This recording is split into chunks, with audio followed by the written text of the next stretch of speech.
west till they bury me. I'm one west till they bury me. I'm one west till they bury me. I be one west to the death till they bury me. One west till they bury me. I'm one west till they bury me. I'm one west till they bury me. I be one west to the death till they bury me. I be one west to the death till they bury me. They ain't scaring me. Rip the soul out of Pharisee. Speaking heresy, it get you fucked up apparently. It's like they daring me. I said chill, they ain't hearing me. They ain't listening. Every bar nitroglycerin. Hit your heart, bring it back to start, make you live again. Get them dividends or we start getting ignorant. I be on that soldier shit. I told you shit phenomenal. Nah, but he a domino. So what you suckers trying to do? Rhyming comical, guess it's funny until I'm bombing you. Bring apocalypse to them pussy niggas that's popping shit. Team of all-stars, I coach them up like I'm Popovich. Fuck the politics and the lobbyists and apologists. They vagina, so we gon' check them like gynecologists. It's kinda obvious how the situation is ominous. The way I vomit this and regurgitate for the audience. They start applauding this cause the competition is fraudulent. From the era where niggas smoke you up like a parliament. The flow been stupid, shit has gotten retarded since all the dominance of one west rising to prominent. Cause I be one west to the death till they bury me. I'm one west till they bury me. I be one west to the death till they bury me. I'm one west till they bury me. I be one west to the death till they bury me. I'm one west till they bury me. I be one west to the death till they bury me. I'm one west till they bury me. They want a nigga quiet, mute my maneuvers, but I ride like I got Groupon for Uber. Rhymes hard like they been viewed by Medusa. 9 milli Luger, 17 in the Ruger. Only need a few to sit up in your medulla. Obligata for the regatta, niggas wildin', they win every dollar. They riding by black Impalas, let the semi holler. The showstopper, been a stopper since the teeny bopper. But now I'm going them off Patron, a premium of vodka. I put extensions on the Glock, modified the chopper. The swore heavy, war ready, and that's working mama. No marijuana, say I got the loudest silence on it. When I'm up on it, ain't no rapper do it like I do it. A lot of spitties and writers, but when the heat's on, none of them can get to the fire around with me. And I had a nigga spin like a tire, but down the deep, and I'm still dope as a piper. Every bar burn hard like a spoon with a lighter. Fuel to igniter, I'm winning, coming through with the title because U.P.K. I be one west to the death till they bury me.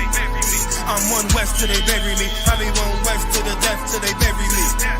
I'm one west till they bury me. I be one west to the death till they bury me. I'm one west till they bury me. I be one west to the death till they bury me. I'm one west till they bury me.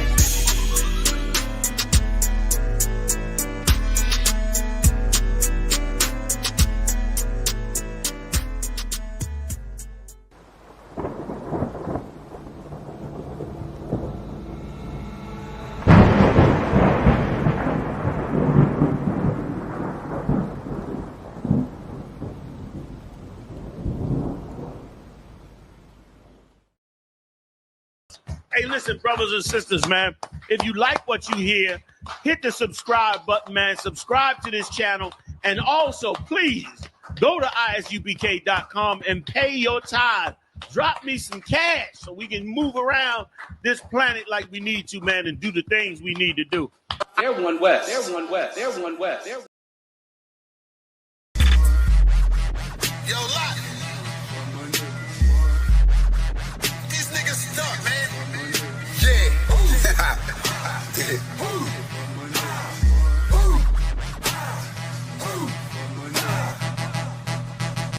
Wow.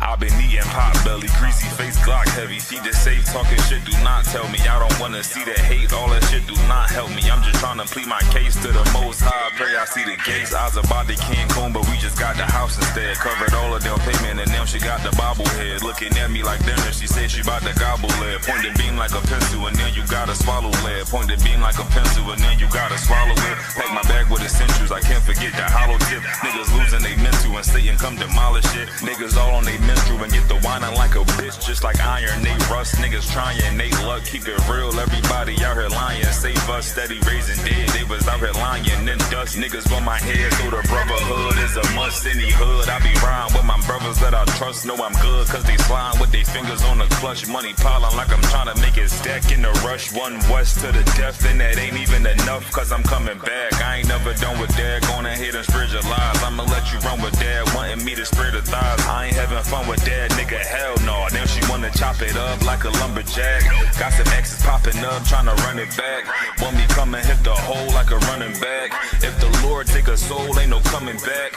On my soul couldn't fold like 100 racks. I'm down for my niggas, I up for my niggas. I go and do the time, stay stuck for my niggas. I ride for my niggas, I die for my niggas. One West to the death, no lie, little nigga. I'm down for my niggas, I up for my niggas. I go and do the time, stay stuck for my niggas. I ride for my niggas, I die for my niggas. One West to the death, no lie, little nigga. The full Nicky on my waistline like a big nigga. No limit, I'm a tank, close game, hit different. We focus on who around, not concerned with who's missing. My boots digging, never been a house shoe. Who's slipping? She don't like it, but she love me. I can tell when she want me. Tell, then I zip the body bag like a onesie. I'm dropping every day, let my feel clumsy. Through the pain, but we don't find shit funny. I know enough that I don't know shit. But it's one thing I know this. Never bite the hand that feeds you. Never lend a whole shit. We don't want half of the world, man. We coming for this whole shit. But in the world, I was known to pack a bag like a road I'm trip. In the den with the lions. I be living this in real life. Ain't everything, but you gon' lose your soul. That's a real price. Led by a coward, I don't know what that feel like. Black on black toes to my head. I can't kill Christ. I'm down for my niggas, I up for my niggas. I go and do the time, stay stuck for my niggas. I ride for my niggas, I die for my niggas. One West to the death, no lie, little nigga. I'm down for my niggas, I up for my niggas. I go and do the time, stay stuck for my niggas. I ride for my niggas, I die for my niggas. One West to the death, no lie, little nigga.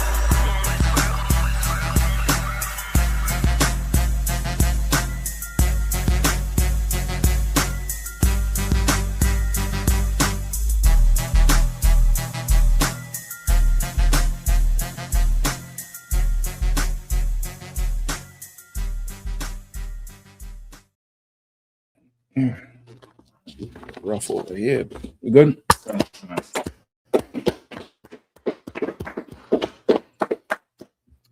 Is that the second mic?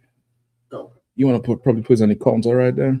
And the green jacket. Bakwash, what do you use that green jacket for? That's for the cord for the cable. You want to put that somewhere else over there? You could probably even just put it right on top here. But that's the one up there. That's fine. That'll. All right. I.S.U.P.K. Washington, D.C., man. We here Wednesday scripture breakdown class.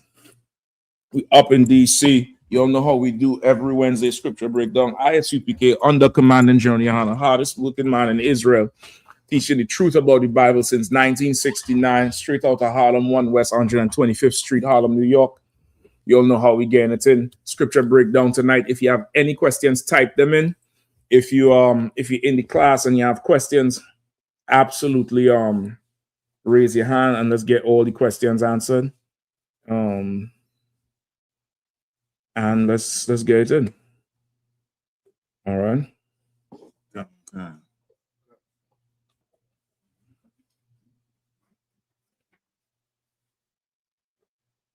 If not, we could start on the topic in the meantime. All right. Go ahead, Izan. Got it? Ready? No, sir. No, sir. So, sir, just a quick question. I guess I want to know what's like the spiritual difference between it's probably a simple question, between a heave offering and a wave offering. A what offering and a wave? A heave offering and the wave. You gotta find a precept. I know the wave is they wave whatever over it. They wave whatever over the thing. You have to find the other thing. You find a precept with the other word you're saying. All right. Gosh, go ahead. I have a question. Okay, so there's when Christ was checking the disciples on not being able to cast out a certain demon, certain demons, because you have to certain demons need prayer and fasting, right? Mm-hmm. And that's how you cast out certain demons, right? Now, if one were to, is there a difference in fasting if you just not doing it for spiritual purposes, but you just like I know a lot of people do like intermittent fasting or something like that, or they do it for health reasons. Is there any correlation, or is there? Okay, it is. There is a correlation. All right. Give me let me show you where it starts. Give me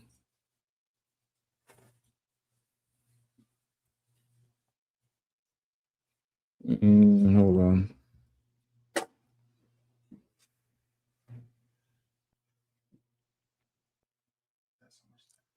Yeah.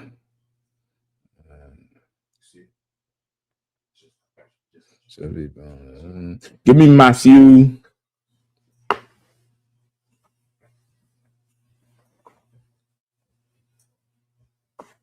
Let's go 18 and 18. Matthew 18 and 18. Mm-hmm. It's two of them. I want to make sure which one I want to use. Hold on.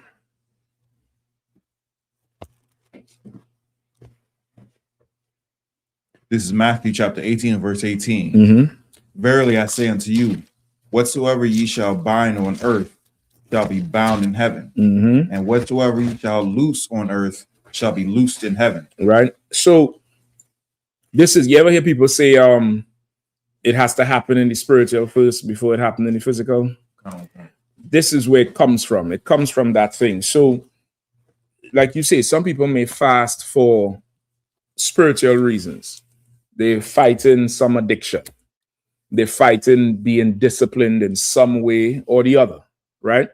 And they may fast, right? The Bible says in Isaiah, you afflict your soul, right? You're afflicting your soul because as your body, the way how the body is designed, as your body starts to go through pain or a difficult thing, whether it's a difficult time or a difficult event or suffering some difficulty, it turns into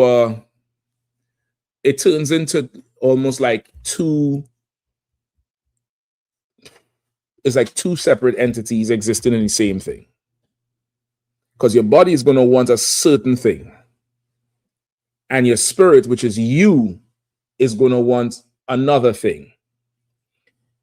What is ideal is when your body wants what you want on the right side. And that's what you aiming for. You get the point? You aiming to master your body through the spirit, right? You're aiming to master your flesh through your spirit. And that's the best way for the two to coexist. The other way is your spirit and your body is on one accord, but your body is leading you. You understand? And that's what you don't want. So now in the question you asking, if somebody is fasting for health reasons, right? The health reasons would be what? They want to not eat as much? Yeah, cancer. Yeah. That's the basis of it. They want to not eat as much or lose weight by not eating as much. And that in itself is mastering the spirit as well. Because your body wants to eat. Now, is your body always hungry?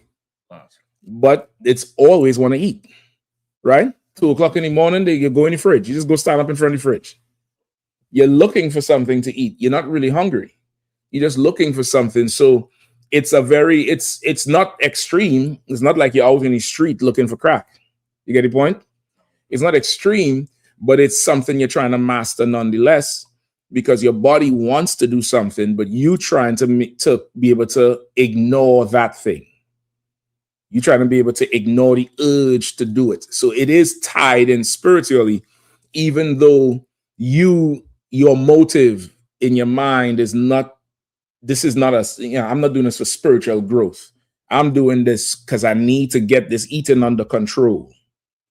What you would find is that thing you're trying to get under control is but one of many things that you need to control. And the basis of it is, I will master my spirit. I will master it so I could control my body. Because if you could now deny yourself what your body needs, how much more will you deny yourself what your body do not need? You get the point? So it's tied together, even if you not consciously saying, I want to, I want to strengthen my spirit. I want to subdue the body, but I want to strengthen the spirit. Even if you're not saying that, it's still tied together, which is why a lot of people who do exercise stuff, they always try to put some sort of meditation into it. They always try to put some form of meditation into it because you really cannot have control of the body without the spirit. You get the point? Your spirit has to be very strong in order to control your body, because your body, like, brother, your body does things without you even knowing. You're not thinking about blinking or breathing. Sometimes you yawn. You're not thinking about that shit. You're not thinking about, okay, I need to control my heartbeat. Your body is doing these things without you even knowing. You get the point? Without you even being conscious of it. So now you're trying to control this thing that really has a mind of its own. Huh? It has a whole mind of its own. They call it, I think, the central nervous system. It has a whole mind of its, like this shit don't do what the fuck it want to do. Now, imagine that with something that you feel the craving for. You had to try to control that thing, and it's mastering your spirit. All right, let me give you another one too. All right, hold on. Hope I answered the question. Come on, Isaiah. So in that regard, sure, when you fast, do you fast from eating and drinking water, or is that up to the person? That's definitely an individual choice. It varies from person to person. You could fast from sex. You could fast from TV. You could fast from the phone. I try to get my kids to do that shit.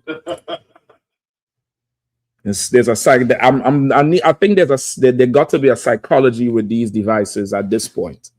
At this point, there is a psychology with it. I'm sure of it because their focus level I'm seeing is the phones. It's the whole thing with the phones, with the shorts, the reels is 1 minute. There's a ton of information you get when before you'd have to go read it in a book in the library or something. But the attention span is not there anymore. It's not, shit, I can't even talk mine. Hey, goddamn, shit, this technology is doing something. But you could fast from anything. You understand? You could fast from anything. It doesn't have to be food. It doesn't have to be water. It could be both. You get the point? You could fast from anything. Give me 1 Corinthians 9.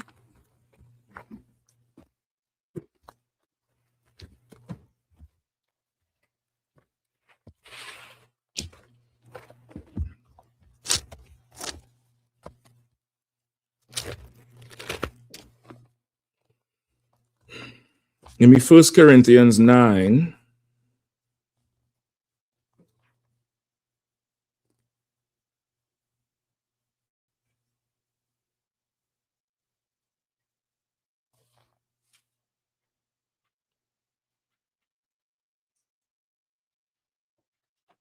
Start at 24.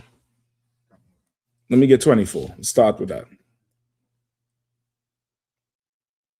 The book of 1 Corinthians, chapter 9, verse 24. Mm-hmm. Know ye not that they which run in a race run all, but one receiveth the prize? Mm-hmm. So run that ye may obtain. Right. So he's saying, don't you know that people who run a race, all of them run, but only one receives the prize. Right? So now run that ye may obtain. Like if somebody running a race, you have to run to win. There's no other reason to run the race. If you're going to enter this race, you have to win. Keep going. Verse 25. And every man that striveth for the mastery is temperate Mm-hmm. in all things. And every man that striveth for mastery, meaning every man that strives to do what? To win.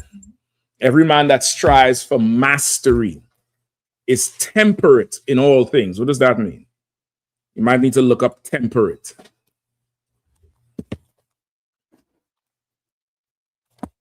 Yeah, you might need to look up temperate.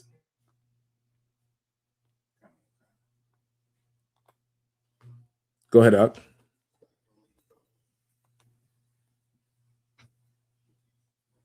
Like tempered, like when you temper metal. Well, let's look it up. Of course. Go ahead. Kind of gone temperate, having a moderate climate, which especially lacks extremes in temperature. Right. So that's temperate in the context of weather, not weather, but more so geography. Like there's the temperate zone and a tropical zone. Temperate zones don't have what? Which especially lacks extremes in temperature. It lacks extremes in temperature. For instance, the East DC is not temperate. It was 94 degrees last week, Wednesday, and the day after it was like 45. That's from one extreme to the next. You get the point? That's not temperate. Temperate means it's right there, it's even keel, it's in the middle. It's balanced. Doesn't go to the extreme too much. You get the point? Go ahead. That's giving you an idea of the word temperate. Go ahead. Marked by moderation such as marked by moderation. All right, go ahead. Such as keeping or held within limits, not extreme or excessive. Such as keeping or held within limits. So what is that letting you know? If moderate is such as keeping or held within limits, what is that letting you know? Discipline is there. Discipline is good, but keeping or held within limits. Go ahead, Shapat. It's being controlled. It's being controlled. It's yielding to something greater than itself. And that's the key to discipline. The key to discipline is you can't be proud and disciplined. The key to discipline, you're going to have to have some humility because you're going to yield to something that's greater than you. You're going to yield to it. You get the point? You lead a disciplined life, you yield to an alarm clock. No matter how tired you are, when that thing go off at 5, you dare not press snooze. You get up because that clock is giving you orders. You get the point? That's a disciplined life, brother. That's you could achieve a whole lot if you obey a clock. And if you're willing to obey a clock, who can't defend you, can't teach you to fight, can't put a fire out, how much more would you obey the Lord? Who can? You get the point? It's training yourself, right? You are marked by moderation within limits. You operating within limits. I can't go this far. I want to go that far. But I'm not going to do that. I'm not going to do that. I'm not going to do that. Somebody cut you off in traffic. You put the car in park and you're looking at them and you just fantasizing the whole thing. Like, what would be in them TV shows? About 2 hours ago. Slack. And listen, me and you both. Me and you both. And you just have to be like, I'm not going to explain this to Command Johnny Hall. And you put the car back in drive and you have a nice day. And you keep moving. You get the point? You're operating within limits. Go ahead. Moderate in indulgence of appetite or desire. Moderate in indulgence of appetite or desire. You have an appetite. You have a desire to do this thing and you don't do it. You don't do it. Now, what's desiring it? Your soul? Your spirit? Your body. Your body gets hungry. Your body gets thirsty. Your body wants to kill somebody. Your body wants to have sex with somebody. Get the point? You govern that thing. Now, to govern that thing, it comes with practice. It's like exercise, and it's like doing push-ups or pull-ups or squats or something. The more you do is the more you can do. So fasting helps with it, because if you could go 6 hours without water or 6 hours without food, then tomorrow maybe you could do 8. The next day maybe you could do 10. Within a month, a day is nothing for you. Within a couple months, maybe you could do a week. Or maybe you could do a week off the break. Some brothers do it. They just start. And whenever they can't go no more, they break the fast. You get the point? It's something you do, but it's the core of it is to master your spirit and to have total control over your body. And brother, that's something that it's very good to do, because the life we live, it's going to make you want to do things that you really shouldn't. You get the point? So you want to have immense control over yourself. Fasting is very good, even if you're doing it for health reasons. You get the point? Fasting is very good. And it would make you be able to do things that you normally would not want to do. Like you fast from eating, your body wants to do it. You don't want your body to do it, so you don't eat. You don't care. You don't care. You sit there, your stomach burning and making noise. You're hearing it. You don't care. You're not doing it. Well, guess what else you probably could do? You could probably take medicine now, because before you were so goddamn scared of the doctor. Now, if you could deny your body food, surely if I could make you stop eat, now I could make you take what you don't want to take. You get the point? Maybe now I could get up and hit the trail and run and or cycle or go to the gym. You get the point? You could now do things that you didn't think was possible to do. You didn't think it was even possible to do. Now maybe you could come to class. You could come sit in a class because, damn, my spirit is clear now. I don't have these things clouding me anymore. Maybe you could do a whole lot more just by denying yourself some things. You get the point? So yeah, it's definitely tied into spirituality. It's definitely a spiritual thing. It's exercising your spirit. Now, fasting, it gives you the strength to obey God. But don't think you could fast and then, go get a white woman. You get the point? Don't think, well, I'm strong now, I could deal with her, that she-devil. It's fasting gives you the strength to obey God. It doesn't make you obey God. You get the point? Because some of you should not fast. Some of you should not fast. Hear what I'm saying?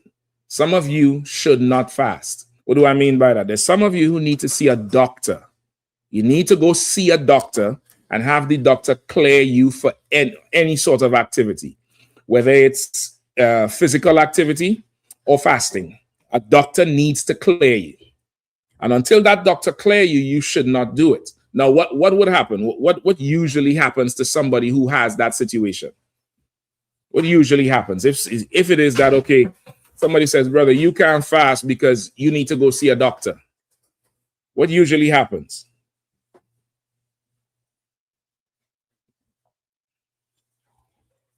Okay.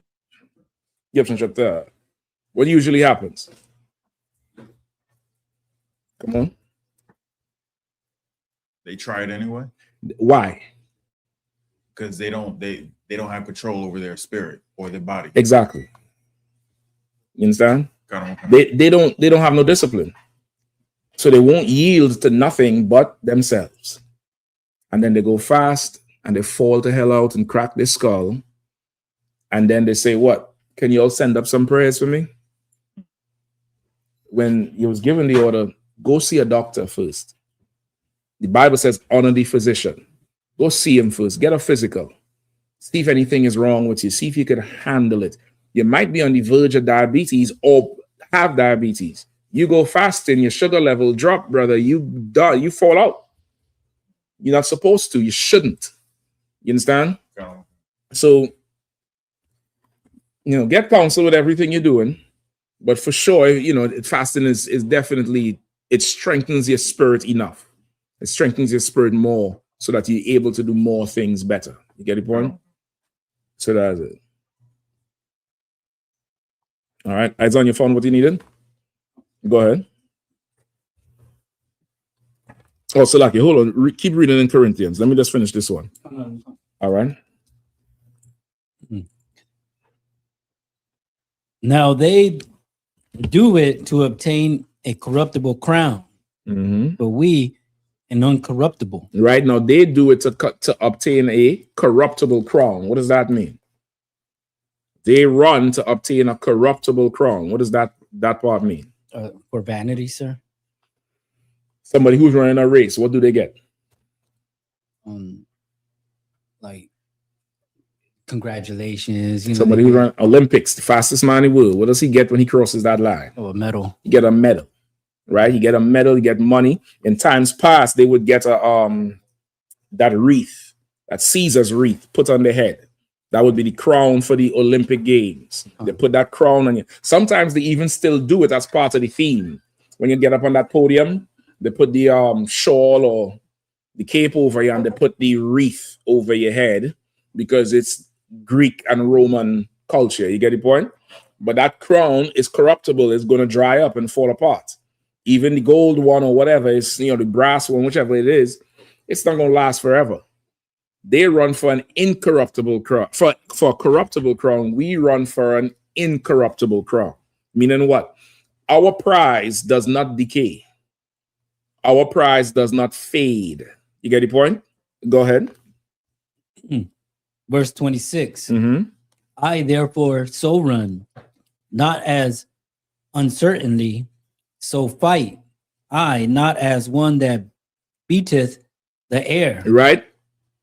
So knowing that they run for a corruptible crown, and my crown is incorruptible, we run certainly, not uncertainly. What does that mean?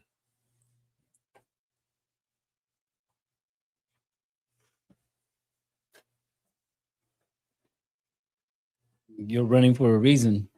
Not Certainly versus uncertainly. What does that mean? Come on, pass the microphone. Running certainly for a prize, knowing that if I run this, I'm guaranteed to get a prize compared to compared to other runners, they don't know if they're going to win or not. So it's like endure to the end. Not so much endure to the end. You on it when you say the first thing. Okay. Like you're running without doubt. Done. Because what happens as you run this race?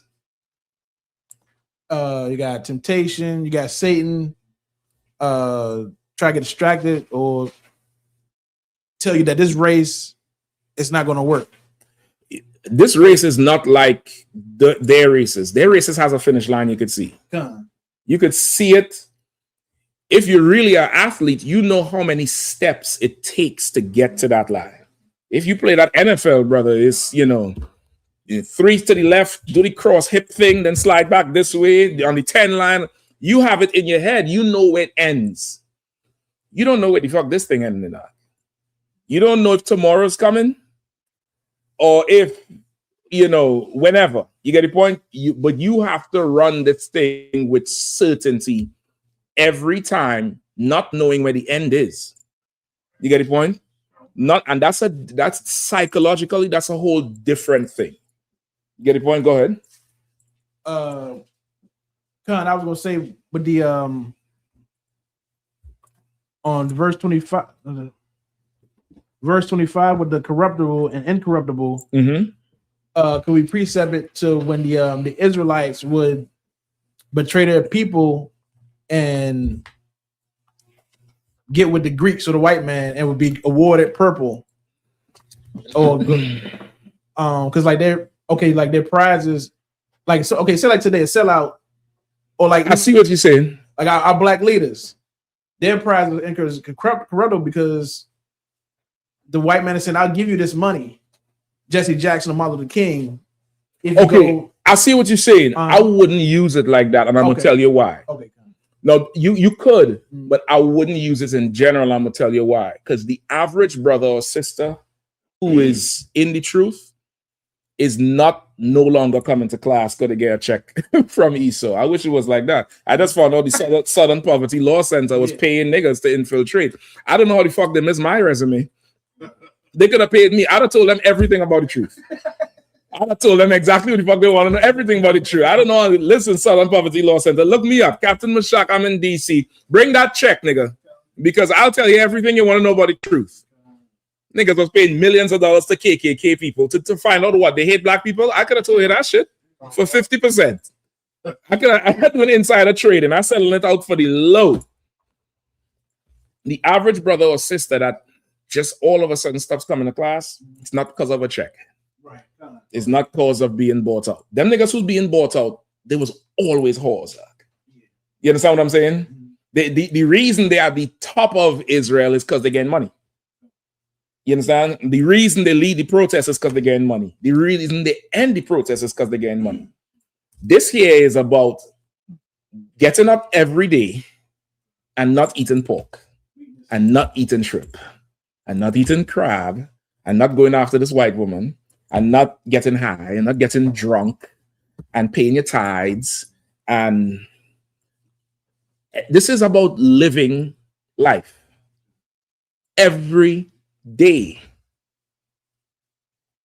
And you're going to get fed up with it. Why are you getting fed up of it?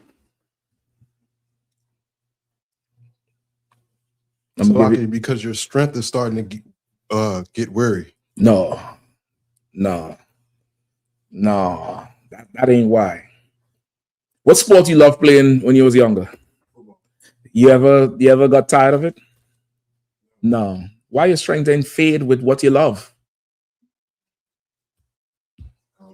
A boxer get his face beat in at. His speech changes from all the jabs to his head. He loved boxing though. A woman complaining, throwing up when she get pregnant, ankle swollen, back swollen, her color, if she's have a little light skin, start to change around her neck and just, starts to look different. What happens as soon as she gives birth to that baby? Who knows? Go ahead. Let's have another one. Bitch, you was just cursing me out in the damn birthing theater.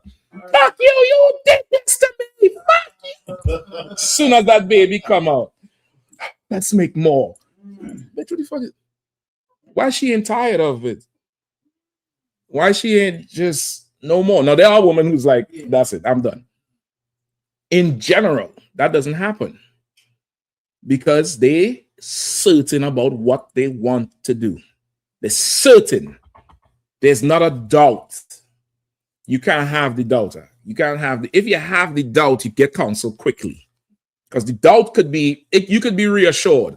You got to explain your doubt. You got to explain what it is, what's bothering you, what's the situation. Sometimes it's just straight up fear. And it's not an irrational thing. It's not an irrational thing. What we doing is by all intents and purposes, a crazy man's and a crazy woman's idea. By all intents and purposes, just take it in a vacuum for what it is. You just decide to wear leather armbands in 2026. Your boots, your shoes, your pants tucked into your boots. You're wearing a funny headscarf. You believe in a book nobody believes in. And you go out on the street every Saturday when men is on the street meeting women 12 o'clock and having sex with them by 9. Getting high, getting drunk. And you deciding not to do that, but to go out there and speak these words nobody could understand for a God nobody believes in, that people will hate you and spit on you and throw things on you. You've got to be crazy. There's got to be something wrong with you. But you do it anyway. And you're looking forward to the next camp. Now, there's somebody who looks at that or experiences it and is like, it's just too much. It's too much for them. They're not yet strong enough or they don't believe in this thing. And that's fine. That is absolutely fine. This is not for everybody, or it's not for everybody right now. That's good. It's fine. But those of you all who believe this thing, a day like that is like, damn. Like, brothers be disappointed when there's no action. Damn, it's dead out here today, man. Somebody come and battle. Hey, where's the LGBTQ? You just go start some shit just because you want to battle somebody on this thing. Why you want to battle them? Why you want to battle? I'm going to come to you because, but why you want to battle them on this? On what they call a dead book? Why do you want to battle them about this? Love the battle, love the truth. You're right, but what is it based on the precept? Because you are certain about this. You're not reading this with uncertainty. You're certain. You're absolutely certain that what's in here is the truth. Even if you don't even know it's in there. Somebody could pull the precept. You've never seen it. What you saying this means that God loves everybody? That's a lie. This is the first time you see the precept. But you certain about what you're doing. This is not, you ain't doing this hoping that one day somebody shows you something to make you leave. Nigga, show it to me. I need you to show it to me. You found something that means God love everybody in here and that white people could be saved and the Africans and Jews to show it to me so I could show you I ain't leaving. Show it to me. Show me all the proof. Show me the Greek, the Hebrew, whatever. I don't give a damn. We going down with this ship if it's wrong. We going down with this ship if it's wrong. But if this motherfucker right, boy, ooh-wee, if this thing is right, boy, I'm certain. You get the point? Go ahead, Bukwash. I'm coming to the camera. Bukwash, go ahead. I was going to say, brothers even get mad when something happens and they're not there. I keep telling you all the story. Yeah. I came down to the camp late before, brother. This was 2007 or 8. Coming from slavery, I had to work it out with my slave to leave a certain time, but I couldn't be there at the beginning of camp. I come down by the camp, the corner empty. General Katham sees me from in the camp van. I'm shocked. So I run in the camp van. I'm like, yo, what happened? Man, they try to kill us. That's the famous camp where the DC down there surround the whole camp and threaten to kill the camp for Barack Obama. I went to the slave Monday. I say, hey, I need Fridays off, yo. I can't do this no more. Yeah, I was working 4 days from then on. I was like, fuck that shit. Y'all ain't telling me no stories. Either we all going to jail, we all dying, or we all going in the hospital. But y'all ain't getting to do, take part of this shit, and I don't know. That ain't happening. Go ahead. I didn't last on that slave too much longer, but shit. I still here. Go ahead. All the same old when you meet when you used to the truth, when you meet a sister. Mm-hmm. So I'm at my cousin's house. He had like a little party with his wife. Peoples. Okay. Met a sister flight attendant. She wanted to go out that night. We go out. She all in love. Oh, she attracted to me. The next week we talking on the phone. She's planning for her birthday. Mm-hmm. So then I said, yeah, I don't celebrate birthdays and all that. And then she I have to say something. I think I want to start talking. I said, look, it's okay. Because she was hesitating to tell me. I said, sister, I'm in my early to mid 30s. I've been doing this since I was 19. I'd have been through this story 1,000 times. You can say if you want to stop talking, it's fine. Listen, look at get the camera. I had that shit there. You better than me. I'd have played the bitch into some flights. She a flight attendant. Yeah, no, she was talking. Yeah.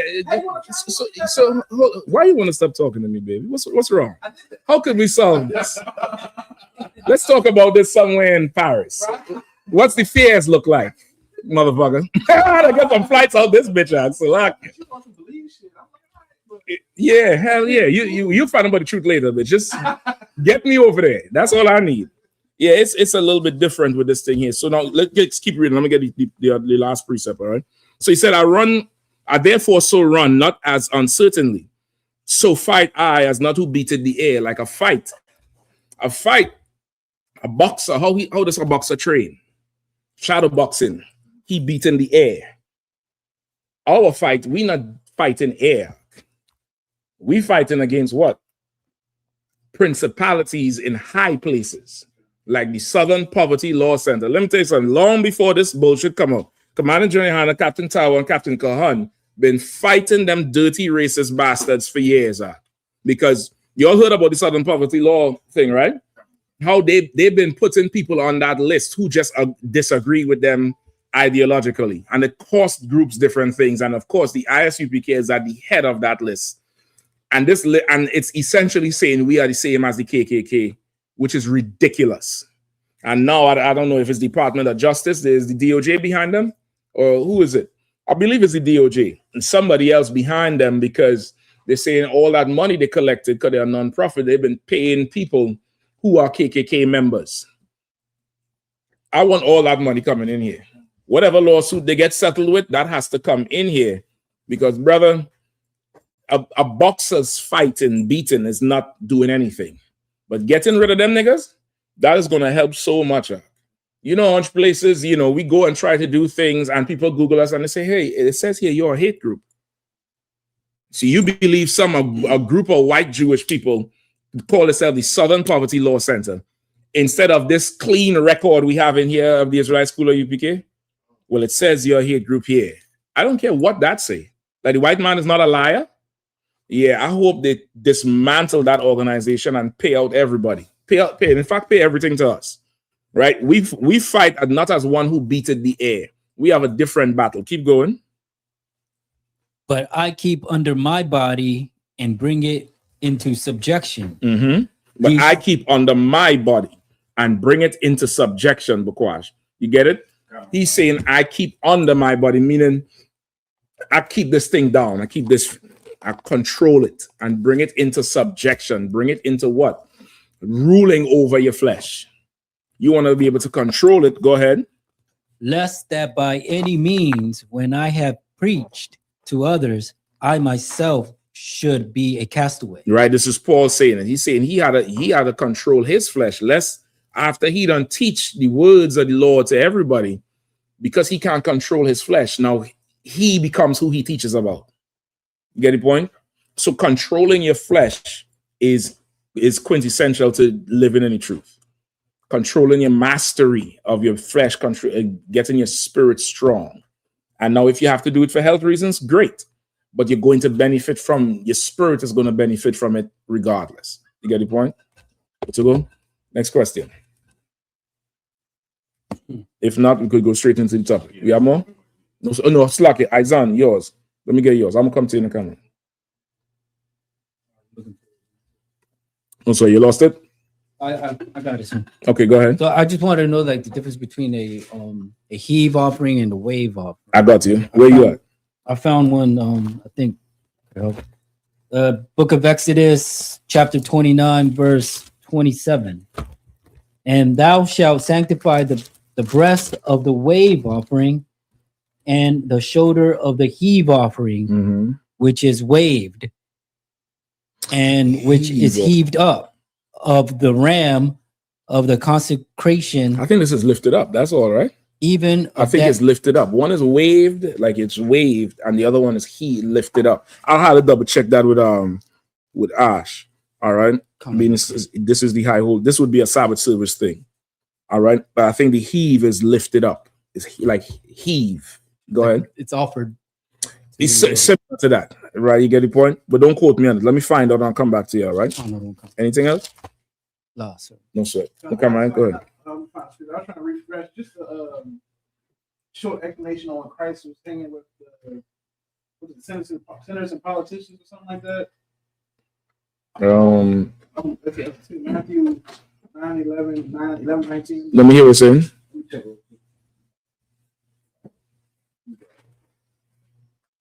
In the meantime, let me get something else. So there's a question online from Mathumyad. Says, Slag, if I may. 9 and 10 or 9 and 9 down to 9, 11, 19. Okay. And what you was trying to find out? I just wanted to go over it again. Just, I haven't had it explained or heard it explained. All right, let me get this one online. I'm gonna come back to this one. All right. Go ahead, Bukhari. From Mathumyad. It says, it's like, if I may, where can I find real history that the Japhites were originally the people that inhabited Europe before, and the scriptures, Baba Kashaw? Let me get back to you that. Hold on. Not Ezekiel. Ezekiel is when they are already left. I want to say it's with Philip the Macedonian, with the Macedonian Empire. I think that's who ran Japhet out of Europe. And the sons of Japhet. Hold on. Let me look up the sons of Japhet. I might have to get back to you. Who asked this one? Let me write these down. Mathumyad. And I had to check what's the other one I checked for you in the camera? The heave. Right, that's it. Hold up. Right, the heave and Japhet, right? Okay. Hold on. I think the one with Japhet is with the sons, right?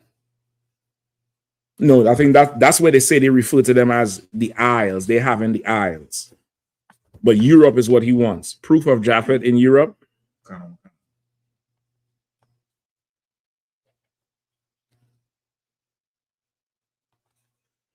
And heave offering, right?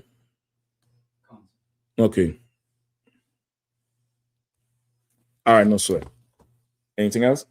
And there's a question that's pertaining to the topic tonight. No sweat. It's from King Denny. Says, Lockout, I wonder if I may ask, other than a wife committing adultery, what else is a lawful reason to leave her? All right, no sweat. We'll get to that once we go into this. Hold that question for me, all right? Nakamai, what you wanted? Matthew 9 and 10? No, I see it explained in see Matthew chapter 9, verse 9. So my question was, why was Christ? What was going on in the story? What was going on in the story? But I see the Pharisees is always trying to come up against Christ and say he was doing wrong, but then he would end up cutting him. Matthew chapter 9, verse 9. And Jesus passed forth from thence. He saw a man named Matthew sitting at the receipt of custom, and said unto him, Follow me. And he arose and followed him. Verse 10. And it came to pass, as Jesus sat at meat in the house, behold, many publicans and sinners came and sat down with Christ, with him and his disciples. Right. Verse 11. When the Pharisees saw it, they said unto his disciples, Why eateth your master with publicans and sinners? Verse 12. But when Jesus heard that, he said unto them, They that be whole need not a physician, but they that are sick. So now verse 12 explains why he's with the sinners and the publicans. Verse 13 too. And verse 13. But go ye and learn what that meaneth. I will have mercy and not sacrifice, for I am not come to call the righteous, but sinners to repentance. Right. That's what he said. He telling them straight up, you should go and learn what the hell that means, because I prefer mercy than sacrifice. The Sadducees and Pharisees wanted sacrifice. They were the ones who, want you to find in you for a lamb, find in you for a goat, for a cow, for 50% of this, because the fines or the punishment become a system of revenue for them. Just like DC with them damn tickets, right? You go in 2 minutes over 2 miles over the speed limit is $100 ticket on a main street in DC. How? Just explain that to me. How? I don't get it. $100 goddamn dollars. All right, ain't no sweat. Ain't no sweat. I'll pay it somehow. Don't worry about it. So he's telling them he prefer mercy than he prefer that they change. He prefer that they change, and it also lets you know the Sadducees and Pharisees was not doing the job. The Sadducees and Pharisees hated Israelites, so they would not go to the poor, who is where you would have quote unquote sinners. They would go to the rich because you could tell the rich man, you're doing this wrong, but if you pay me some money, your sin's forgiven. Just like the church. If you make this donation, God will forget about your sin. If you bring this in, God will forget about your sin. But you can't do that with the poor. The poor man don't have shit to give you, and you don't care about his life anyway. You get the point?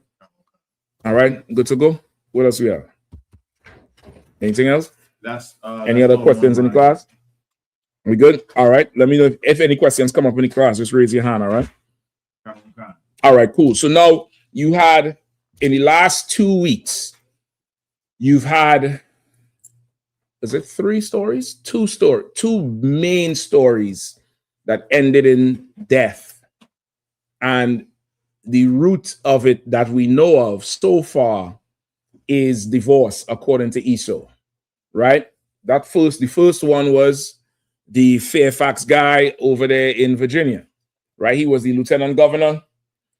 He started having issues in his marriage. They said how he was, wasn't able to keep up with his bills, whatever. His life started to go down, develop an alcohol problem. I don't know how true or false, but his wife filed for divorce. He got served with the papers, shot the broad in the head, killed himself, right? You all heard about that. I think that was last week or the week before, right? Then this Sunday, another brother. Now, this first cat, he's lieutenant governor of Virginia, meaning I think that's like vice governor, right? He's the one that if the governor not there, he running the state. That's a tremendous amount of power he have. Now, this other brother didn't have that much power. Brother in Louisiana, right? He was in the National Guard, had ordinary slavery, had to have had a pretty decent marriage because they was married for how many years? Who knows? I believe, come on. You could check it out. I want to believe it's about 13 or something like that. They have like 8 kids together, 7 or 8 kids together. He has kids with another woman as well. And similarly going through a divorce, besides this thing, he's not having it. He's absolutely not having it. Kills her or shoots her, kills the children, and then eventually, you know, death by suicide by cop, right? And end up in a shootout with officers. And like Marjorie Yahanna said on Monday night show, Esau done created a world that we really cannot survive in. Surviving in this world, if you are, it's really miraculous because it's not meant for you to have a life in. This world is a machine that needs you as a battery. And the minute you can't keep up the energy production to keep this machine running, change the battery. Just swap it out. Just get a new one. That's how this world treats Blacks, Hispanics, and Native Indians. We are not meant for this place, which is why we have a lot of mental illness within this place. You get the point? Like this, it's coping with this place. They try to make us feel like something's wrong with us. Something's wrong with this place. Go ahead, Art. It was 11 years, sir. 11 years, Art. Like, no, in modern standards, that's a long marriage. In modern standards. They have a ton of kids together. Whatever it is happened, he couldn't take it no more. Now, I don't know how innocent he was or she was. I don't know if he was beating the broad. I don't know what the hell it is happened. But you don't get 8 kids by not having a marriage. 8 kids with the same person. You know, that's, even if it's quadruplets, goddamn. You get the point? Like, that doesn't happen by something that was, you know, was fragile or frail. You get the point? This man, for all intents and purposes, the sister, they had a family. And this place is going to send you to the extreme. It's going to make you not what? We went over it earlier. It's going to make you not what? Go ahead. I'm coming to you, sis. Go ahead. Endure? It's going to make you not what? Go ahead, sis. Certain. It's going to make you not certain. I'll take that. That's not what I wanted, but I'll take that. It's going to make you not. Go ahead, sis. Be disciplined. Discipline, I'll take that too. It's going to make you not temperate. Temperate. Temperate means you're governed within here. You're not going to any extreme or the next. No matter what, how hot the fire turns up here, you able to now stay right here in the middle and be even keel and moderate and disciplined. You have to. You have to just stay right here and be even keel. Or else, brother, the extreme you think you go into, what you're not seeing here is the field is slanted. If you think you stop in here, you're not. It's better to stay right here in the middle. But you try to go to the edge and think you could come back, you're not coming back. It's just not going to happen. This place is not designed for it to come back. It's designed for you to go as extreme as possible. So now there's 8 CPS cases. I'm sure they're gonna, of course, the family gonna step in, but knowing Esau, they're gonna assign at least 4 caseworkers to these kids. At least 4. If they could get 8, even better. They're gonna make money from our tragedy. They're going to make money. They're going to use it for political mileage. They're going to just milk us dry and never, ever help our situation. You get the point? So now, of course, going off of last week's class with Will and Jada, we're definitely going to go into a little bit more this week, but understanding certain things. First and foremost, the Israelite school of I.S.U.P.K. Under Commanding General Yahanna is, leading and profound in counseling in any situation, whether it's substance abuse, whether it's mental issues, whether it's marital problems, whether it's issues between brothers, issues between sisters. We have a stellar record of getting to the root of everything and helping the situation out tremendously. Many people could witness and attest to that. Even brothers and sisters who are incarcerated could tell you the counseling that they have received has helped them in the prison and their family outside, right? If you're struggling in any situation, and I don't care what it is, you give the Israelite School of I.S.U.P.K. call ASAP. You don't have to take your life. You don't have to take nobody else's life. And I understand how strong of an urge you can feel to do so. I understand how strong of an urge you can just feel that this thing is not making sense. I need this race to end. But you call the school and get some counsel if you really want help. If you really want the help, you should call the school and get some counsel. All right. Now, understanding with a man and a woman, there's different. You first you have to understand a man and a woman is absolutely different. A man is not a woman is not a man. Sometimes a man can expect his woman to be more like him, like a soldier. He's not a soldier. You got to remember that. Sisters, your husband is not your girlfriend. His mind don't work the same way. You got to understand that we're both different people that complement each other. We're supposed to come together on differences and strengths. We're supposed to complement each other with it. There's roles that each person has that, despite what the white man says, has to be preserved. There's no business on the earth where every employee is equal. There's no business or no operation on the earth where everybody is just the same. The CEO is the same as the doorman. There's no way. Everybody has a role. And if those roles are not kept, the business cannot run. You get the point? It cannot run. And it's no difference with a marriage. There's roles that need to be preserved. There's absolute roles that need to be preserved. And blurring of these roles is causing a lot of confusion and a lot of undue stress. A lot of undue stress in a marriage. And the roles that the Lord put is independent of money, which is the number one cause of divorce. Financial issues is done. It got to be the number one. You could look it up for sure, but it got to be the number one cause or the root of some sort of separation. The roles between a man and a woman is not dependent on money. Is absolutely not dependent on money. If it were, you would have read it in the Bible. If it were, you would have read it in the Bible. It's more dependent on integrity and character and morals. David got Saul's daughter not from money. David got Saul's daughter from standing for Israel, from his moral integrity. And that's something that you have to have in this world. But this white man is about the most immoral creature on earth. He's very, very immoral, and he sells us his immoral life. And because of it, we're suffering something it's an epidemic. It's an absolute epidemic. Like the general said, a lot more people are going through this than just that lieutenant governor and that brother down there in Louisiana. It's happening all over. And listen, years ago, Commander Yahanna, he said this would happen.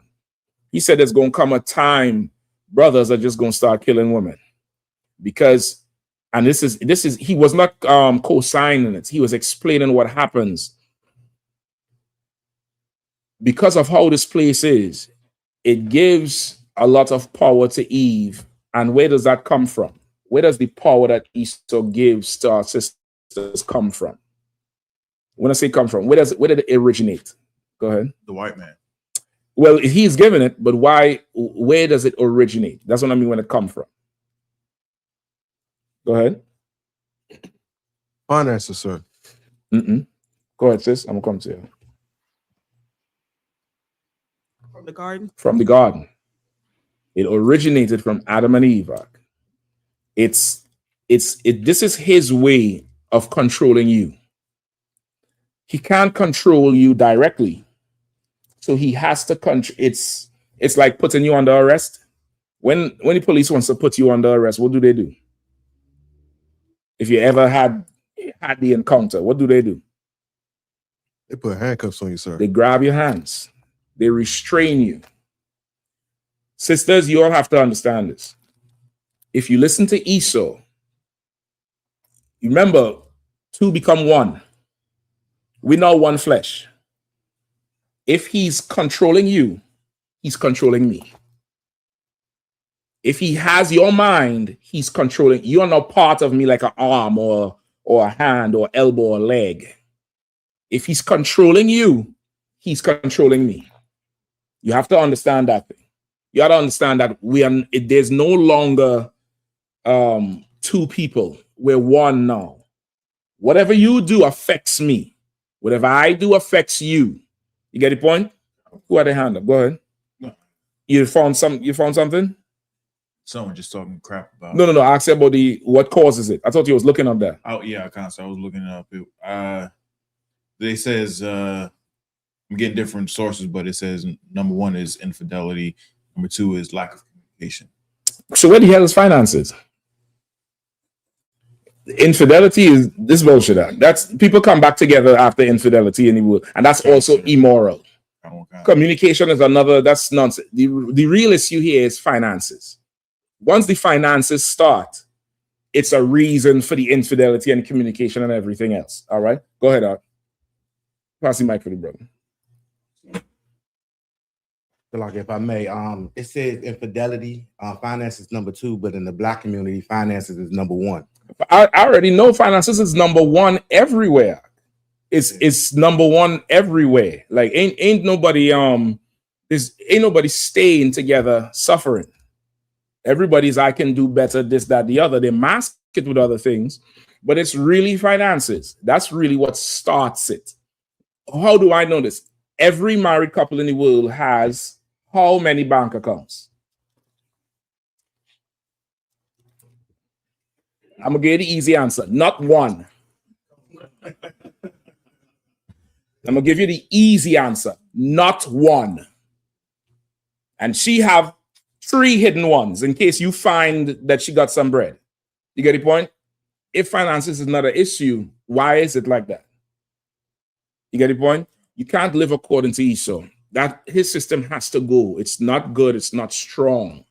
It's not strong, and it doesn't demand anything of you. It lets you do what the hell you want to do. That was it. Somebody else had their hand up, or you good to go? All right. Let me start here. Matthew 5, not Matthew 5. No, yeah, Matthew 5. Shit, I was right on it. God damn, so lucky. Give me Matthew 5 and 31. No, in fact, give me Ecclesiasticus 22, 25, 22 through 26. Let's start there. All right. 25, 22 through 26. Ecclesiasticus 25, verse 22 through 26. Right? So, like I said, now once the two come together, brother, once you done lay with that woman, that's your wife, sisters. Once you open your legs and accept that man, that's your husband. Y'all two are now one. You're two are now one. If you leave him, if you leave her, you're splitting one flesh. You're tearing it apart. You get the point? Now, in these cases, they said the women have filed for divorce. You could Google this and see who initiates divorce. The majority of just Google it. They're gonna say I hate women. You gotta read it. They're gonna. I'm trying to help me, brother. I'm just trying to help me. Salak. All right, let's find it. Whoever have the scripture, read it. All right, so let's start. Ecclesiasticus 25, verse 22. Let me know when you find it quickly. All right. As soon as you find it, be quiet. Don't hold on. I got it. Mm-hmm. Women initiate divorce far more than men, accounting for 70% of all divorces. For college educated women, this figure increases to roughly 90%. Say that. Hold on. Say that again. Kind. Women initiate divorces far more than men, accounting for nearly 70% of all divorces. For college educated women, this figure increases to roughly 90%. Now, I want to ask you all this.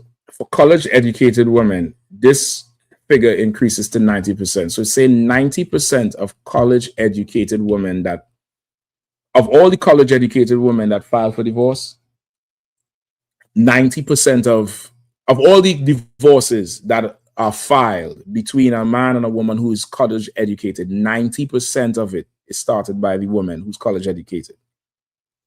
Why? Versus, I would imagine somebody who is not, is less that file, right? That's what they're saying. Why is that? Go ahead. It's further you go up in education is Esau trained, or I know a college or a university is training you to work in Esau's working world. Fine. I'll take that. Go ahead, that's the one. Like if I may, because they make more money. Okay, that's it. In their mind, this degree means more money. I don't need a man, so I can just go ahead and push this through. Fine. In their mind, I have this degree, I have more money. It doesn't mean this is not a problem. You understand? Like if you have if you grow up with brothers or you're overseas somewhere and you'll find money or you'll get money, you know now, niggas, we up. You get the point? We up now. You don't think I have money, me and you have a problem. I could do bad by myself and separate. You don't think that. You get the point? But this is America. That's what America pumps and pushes. And sisters, you're going to have to resist this thing, or else you're going to be reading about more of this shit. You're going to be reading about more of it. This is definitely the white man. But we got to close the back door. We got to go lock and bolt that back door up. You can't go open that back door, sis. I don't care how bad it gets in here. You can't open that back door for him. You get the point? Because this is a straight up attack on the black family and Latino family. Okay. All right. Somebody else had their hand? You good to go? Go ahead, read. Where we at? Ecclesiasticus 25 and 22. This is the book of Ecclesiasticus, chapter 25, verse 22. A woman, if she maintain her husband, is full of anger, impudence, and much reproach. All right, what does that mean? What does that mean? Right? As we go through this, especially brothers, right? This is for both, but especially brothers, you're going to realize how much your choice in a woman will impact the rest of your life and her life. You're going to have to realize how much there's a responsibility that's on you that's graver than any time before. You can't just go with anybody. You're going to have a certain standard, a certain level if you're going to survive. If you're going to survive this war that we're in, you're going to have to partner up with somebody who is willing to fight with you and not fight you. You get the point? So what does this mean? Verse 22. Got it. Go ahead. The woman will... She will not the woman. This is, and believe you me, I'm going to be giving you trick questions all night long because I'm going to see where your mind is. It didn't say the woman. It didn't say every woman. It says a woman, which means there is a type of woman that does this. This is telling you who this type is. Go ahead. She's going to be angry with you because she has to take care of you, and she will disrespect you and cut you short as a man. Okay. That's what it seems like it's saying on face value. That's not what it's saying. Right? When it says a woman, if she has to maintain her husband, it seems like it says if she had to take care of him, right? Take care of him how? According to your answer. Financially, sir. It seems like that's what it's saying, right? That's not what it's saying. That's not what it's saying. A man will sleep under a bridge and go to a job. There's brothers who sleep in the car, get a gym membership, go in the gym 5 o'clock in the morning, work out, take a bath, and go to work. I meet them at camp. Hey, brother, hey, this is the number, something. You say, listen, man, I sleep in the shelter. I just go. But you have a job. Say, yeah. You get the point?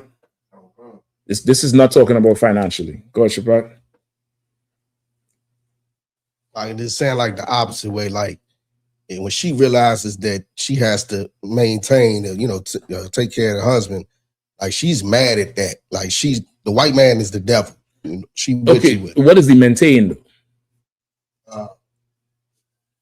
Before we move on, what does he maintain? No problem. To keep, to look over. I mean, not look over, but don't sweat. Think about someone. Let me get Nassau. I think Nassau had his hand up. I believe so. You had your hand up, right? Go ahead. like if I may, for instance, if he was paying all the bills and he got laid off, now she has to maintain. I just said it's not about bills. It's not about money. It has nothing to do with money. It seems like that's what it's talking about. That's not what it's talking about. Because she has to take care of him like she's a mother. Like, hey, you got to go. You got to get up. You got to do this. That's more of what it is. If she has to maintain her husband, meaning if she has to lead you, it's going to make her pissed off. It's going to make her angry, and she's going to be full of reproach. If she has to be you instead of you. You get the point? If she has to be you, then you got to be her. When she has to be her. You understand what I'm saying? That's why I say the roles that Esau have. To work in Esau's kingdom right now and make it up as a woman, you have to be what they call a boss bitch. You have to get a pantsuit, a power suit. That's what they call it. It's a pantsuit. They don't even, sisters who work in Esau's corporate world, they don't even dress in a skirt and a blouse no more. It's the pantsuit because they have to look like one of the boys and be like one of the men. And that's very jarring because when she goes home, that man ain't going to put up with that shit. You get the point? Now, if it is that the roles are changed and she now has to maintain you, she has to, tell you what to do, she's going to be full of reproach. She's going to be full of anger and impudence and much reproach. Now, some women are not like that. Someone will still honor you and pray that you get the strength to lead like you're supposed to. But there is a woman, if she maintain you, if she had to do that, it's going to be rough. It's going to be horrible. It's going to be bad. You make sure you find that woman who is not going to be like this.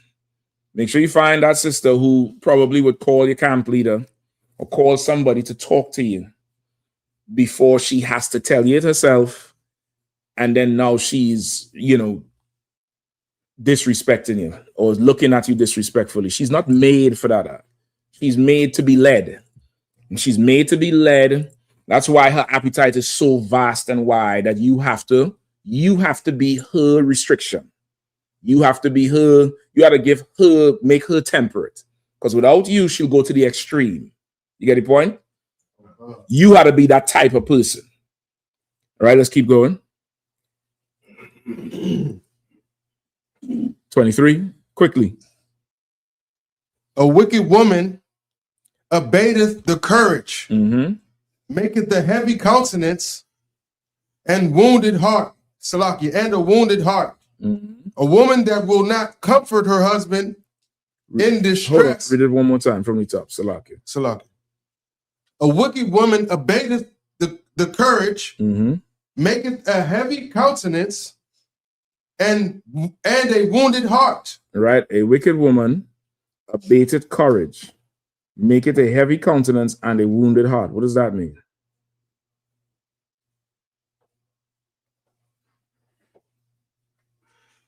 Listen, Ashagopan, he do a lot of work with social services and stuff like that. He just sent me an article from CNBC. It says 54% of people believe a partner with debt is a reason to consider divorce.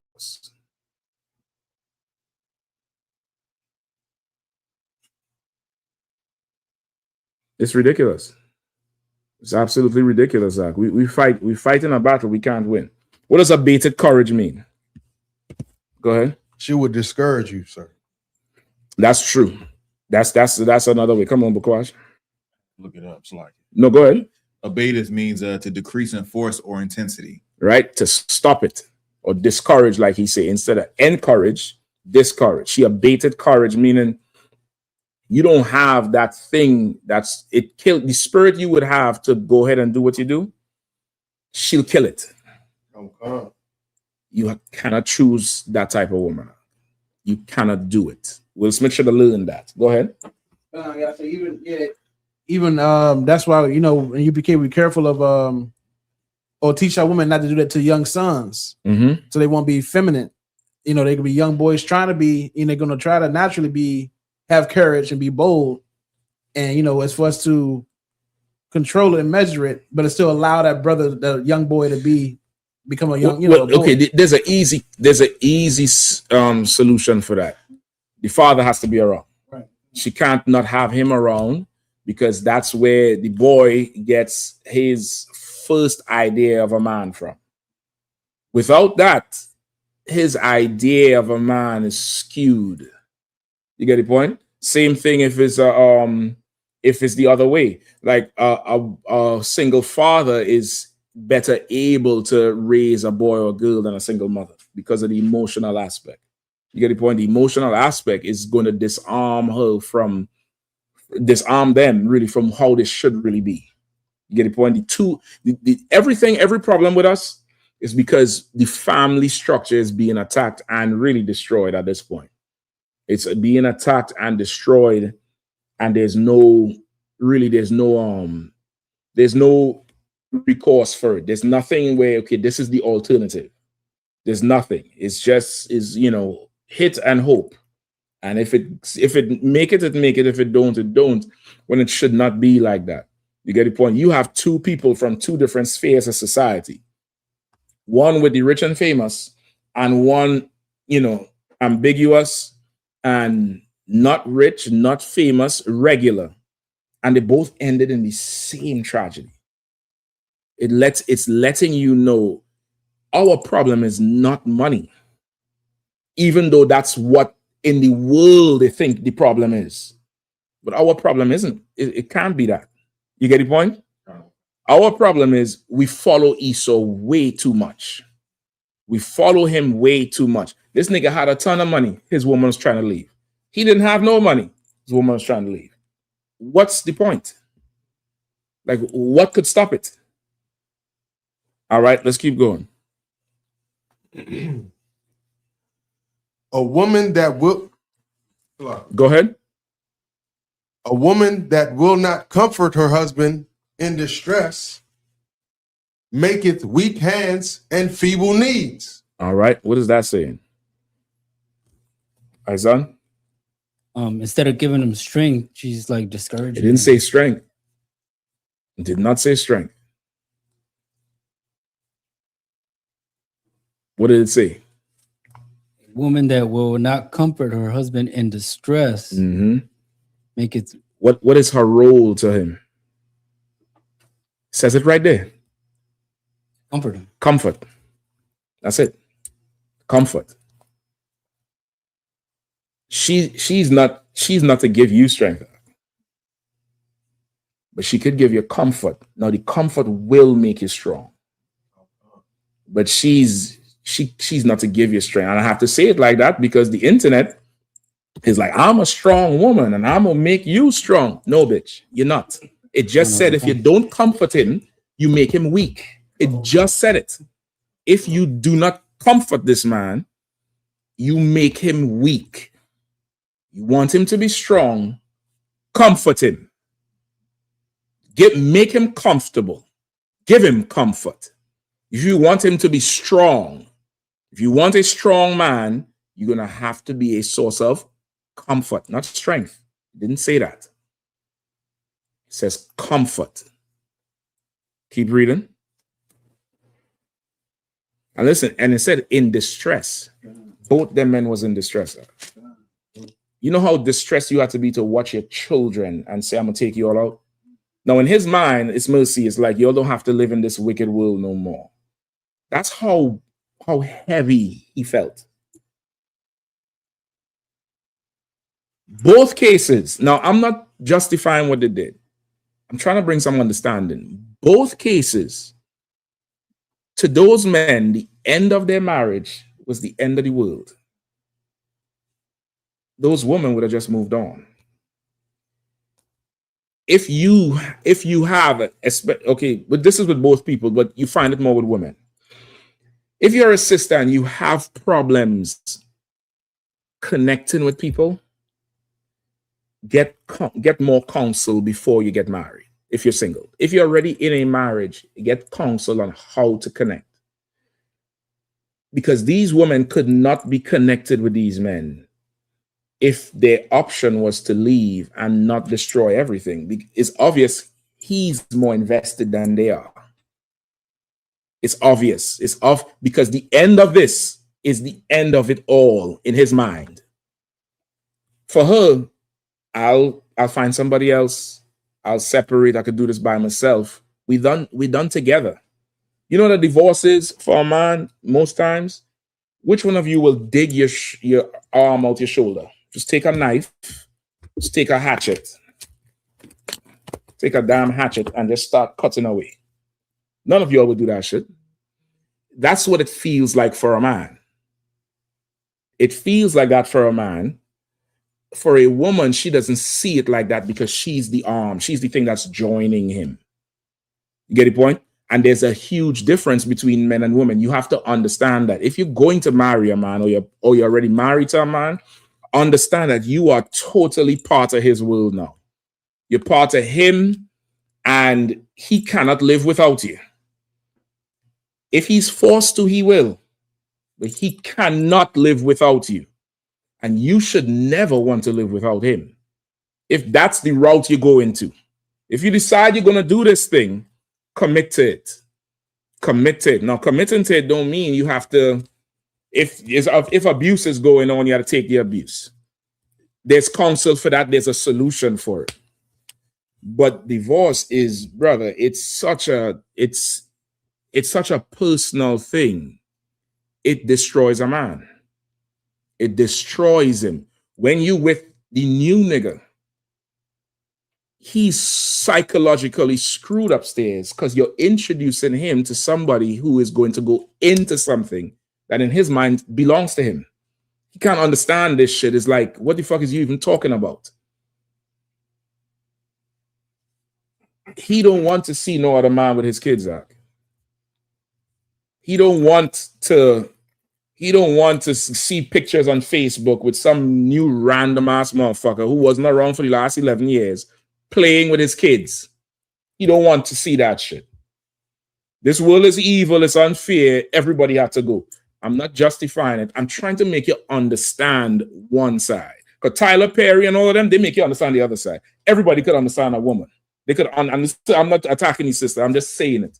Everybody could understand. Oh, she's jammed up for her. Is this, is that? Everybody understands that thing, but nobody looks at the other side. And really, everybody gets affected, in a horrible way. There's more comfort and support for a sister versus a brother. There's way more. There's way more. You have to, if you're going to get married, you don't have to. Ain't nobody telling you have to. That's another misconception. Sometimes you probably just don't need to be married. You could come and serve the Lord and pay your tithes, and you could get fulfillment elsewhere. You could get it elsewhere. But if you're going to decide to join somebody, you cannot decide later to, unjoin. You can't do that. What is he even talking about? It's ridiculous. But this world would make you think it's okay to sign some paperwork and that's that. Nigga, we've been through shit. We've been together. We've been naked in the bed with each other. What is you talking about? What argument could we have now that you gonna leave? What argument could we have now that we can't look past? But let Esau tell you, you could just, get divorced and find a new marriage. No, it's dysfunction. It's dysfunction. All right, let's keep going. Calm. Of the woman came the beginning of sin. Mm-hmm. And through her, we all die. Now, people hear this precept and think, oh, you misogynistic and this and that. They have no understanding. Read it one more time. Of the woman came the beginning of sin. All right. What is that saying? Go ahead, Nakama. That is somebody referring to the Garden of Eden. Mm-hmm. With the woman learning the knowledge of good and evil. When the Most High said, don't do that. And then when he kicked us out. Okay. All right. You're leaving out something, though. You're leaving on something there. When she convinced her brother. Before that, the serpent talking to her. The serpent talking to Eve, convincing her that she would be so powerful, have so much knowledge that the Most High has high knowledge from you, so you won't be equal to him. All right, let's stop right there. Now, Eve was married, right? She was married to Adam at this time. They're together. They won. She listened to this other man. The serpent is not a snake for you Christians. This is not a snake. He's called a serpent, just like how we call a man today a rat or a dog or, whatever. It's personifying a certain behavior with an animal, right? So this was a man that came to Eve. It says sin entered the world through a woman, and through her we all die. Break it down for me without saying it's her fault. No, it is, but it's not at the same time. If you get what I'm saying, it's not like, I don't want you to internalize this as it's Eve's fault. That's you just a all wrong bitch. This is not that. I need to understand it in practicality, in reality. Go ahead.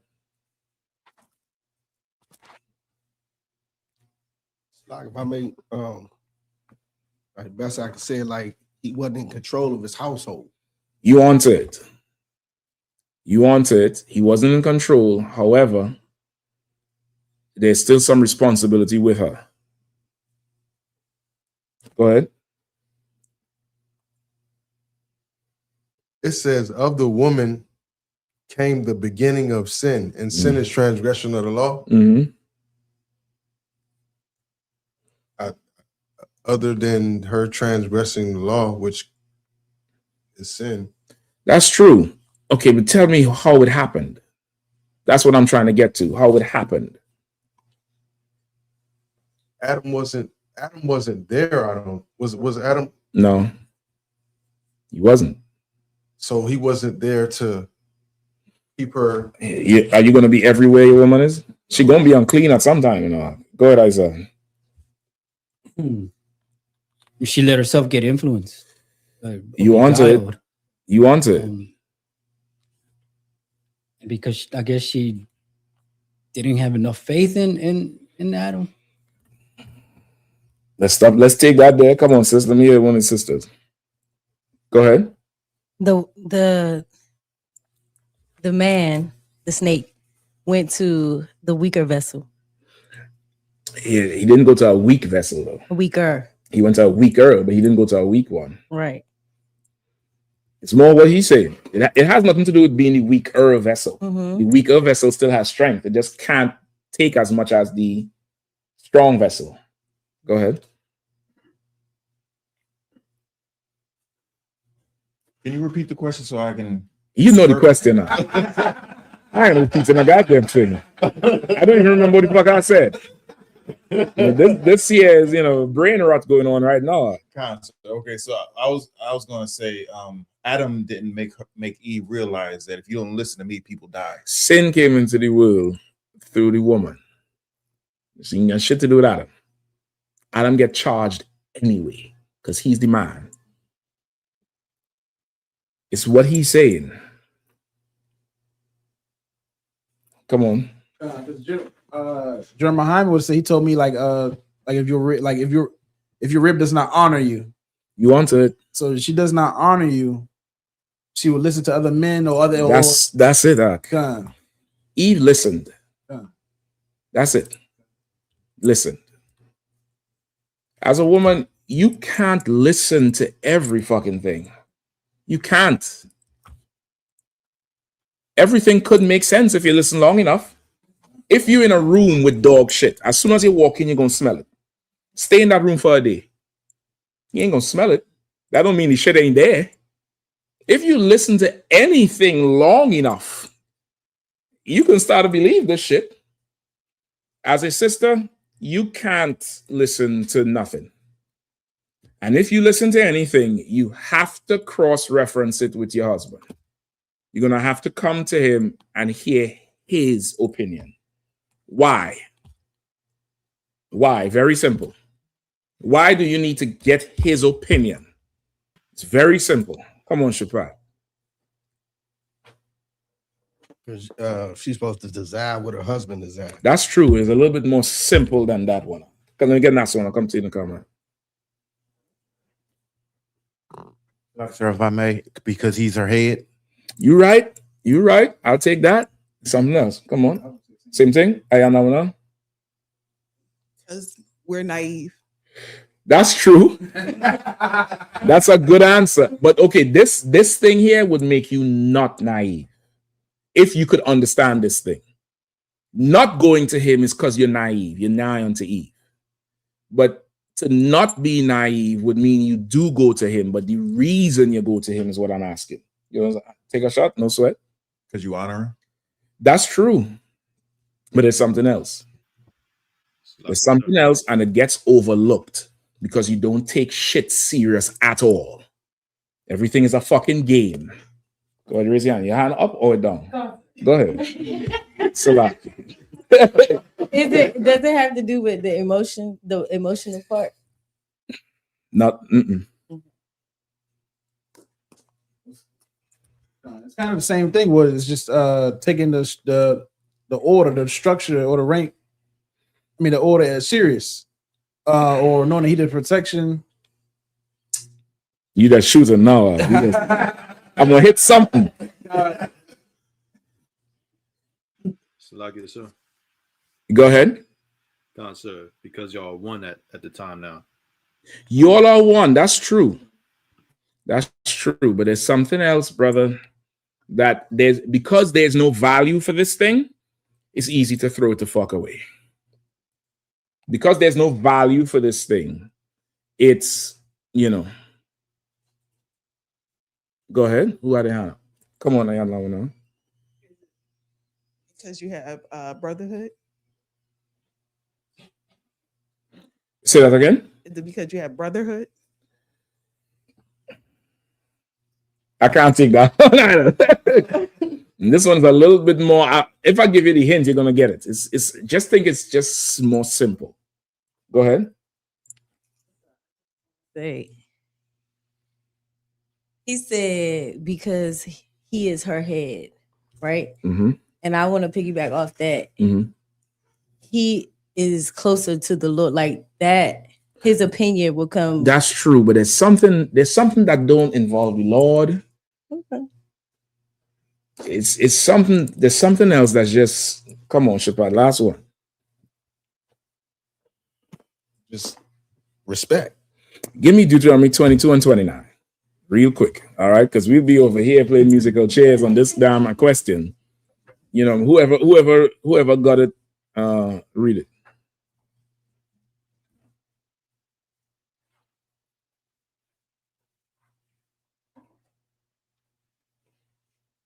(22 and 29) quickly.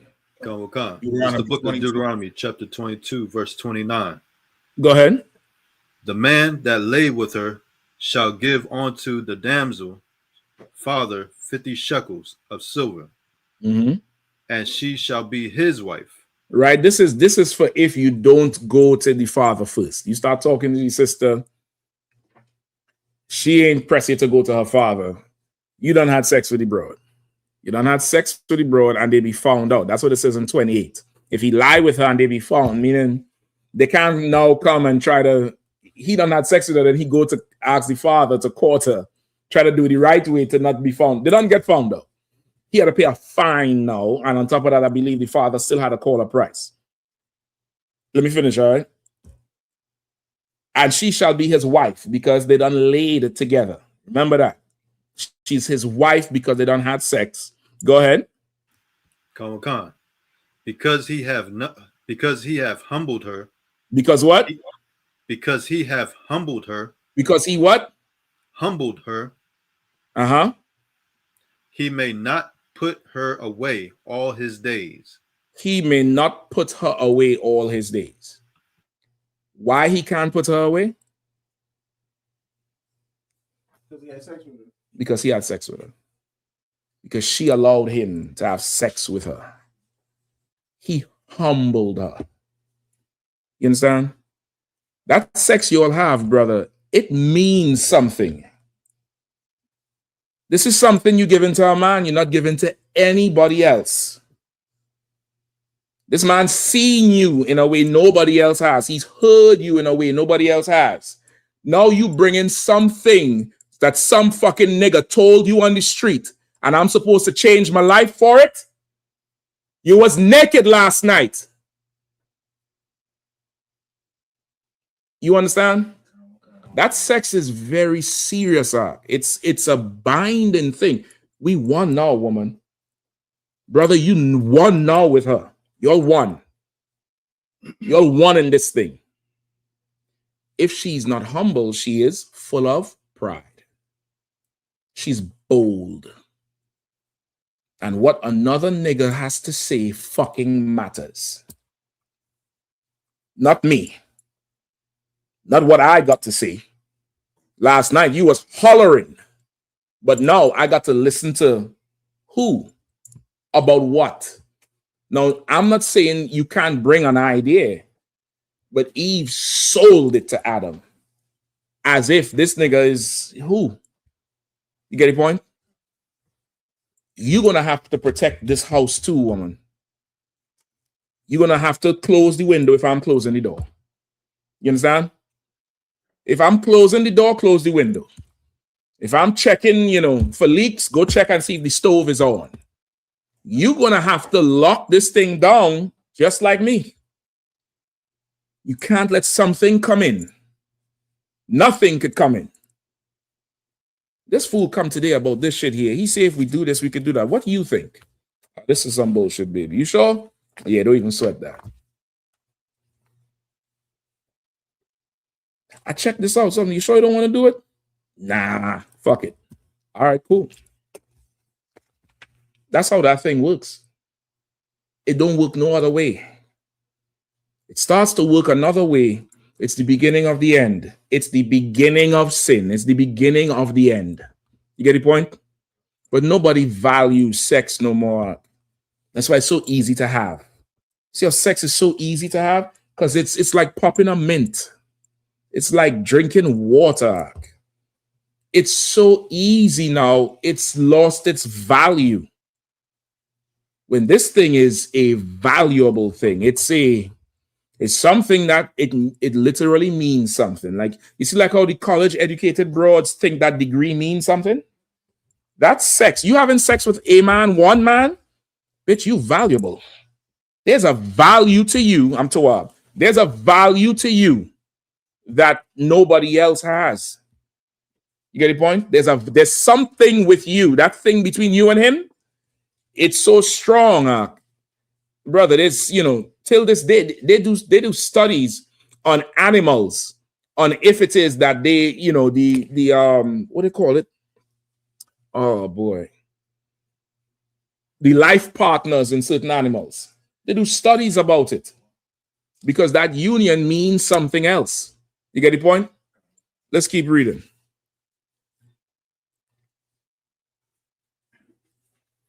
Ecclesiastes 25. 25 and 25. Mm-hmm.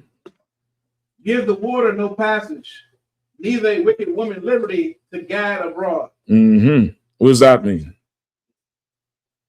So lucky, brother, give me the mic. Read it one more time.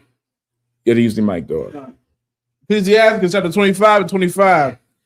Give the water no passage, neither a wicked woman liberty to gad abroad. What does that mean?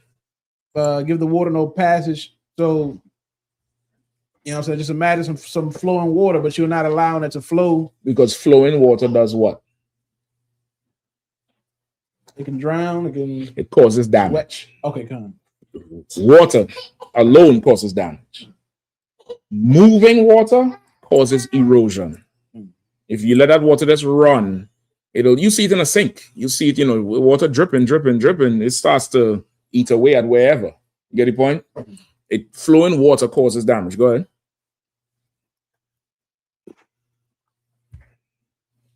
It's like if I made flowing water cuts away a rock. It cuts away at rocks. It does damage. So you can't give it passage. You have to stop it.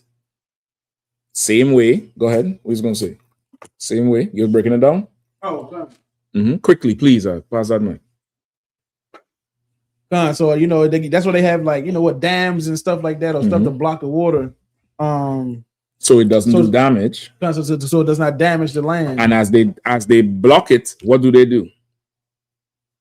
What, like build up semen and stuff? It harnesses the energy. That's what a dam is. A dam is an energy source, because now you hold the water back and you hook up turbines to it, and as the water that they let through it moves the turbines and generates electricity. So the energy that would have been destructive, they stop it and turn it into useful energy. So what does it say? Neither a wicked woman liberty to guard abroad. Meaning you might have a broad who, the minute she walk out the door, you're gonna get a call. You might want to stop her from spending her energy in gallivanting and focus her in on something else that would be beneficial. You get the point? You want to give the water no passage. You control that thing. You get the point? It works better that way. It works better. Keep going. Verse 26. If she go not as thou wouldest have her, cut her off from thy flesh. Say it again.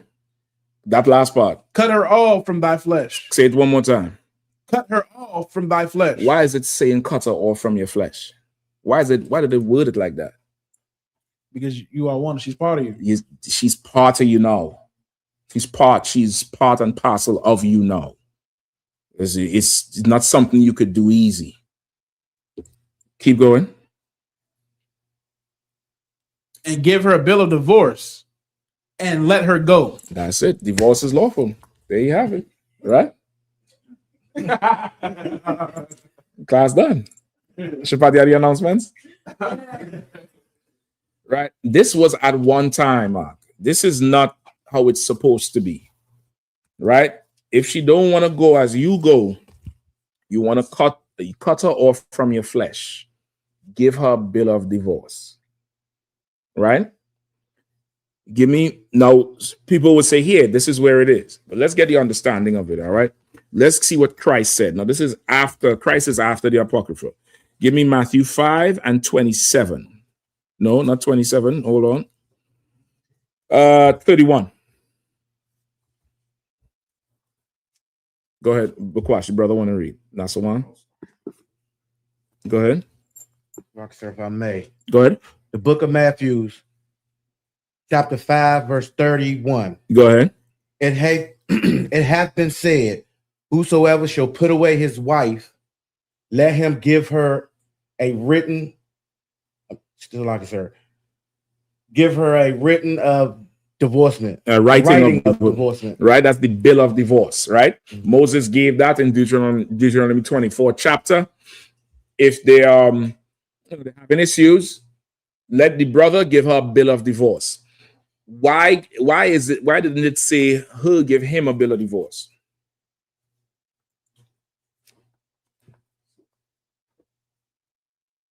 Because it would happen at 70 to 90% of the time that she. That's true. I get what Bakwash is saying because I know him. that's a good answer.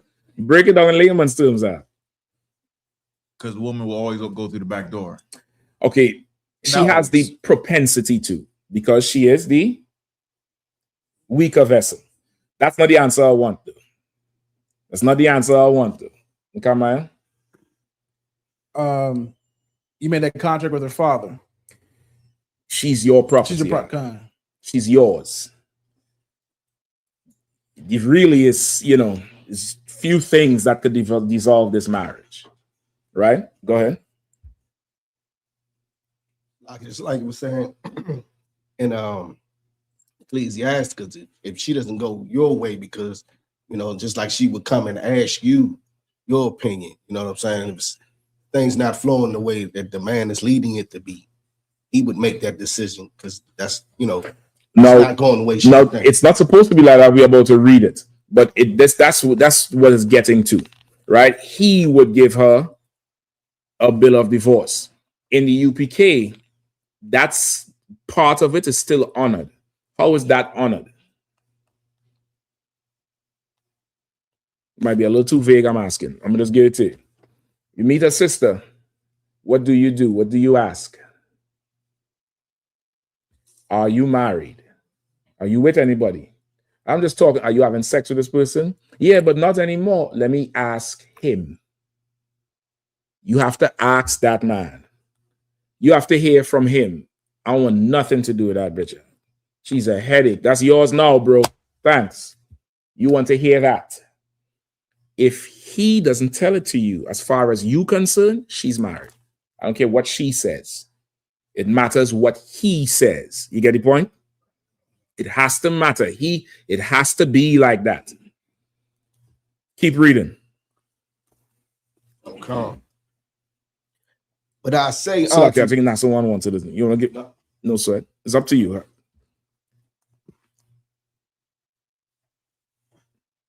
But I say unto you that whosoever shall put away his wife, saving for the cause of fornication, causing her to commit adultery, and whosoever shall marry her that is divorced, committeth adultery. All right. What is saving for the cause of fornication?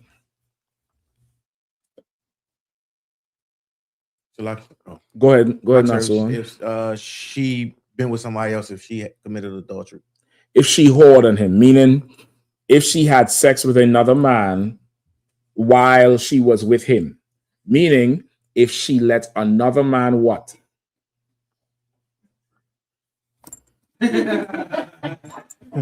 You and Mafia, I need to beat you over with a stick. You and Mafia, I need to beat you over with a stick. Go ahead, sis. Humble her. She lets another man humble.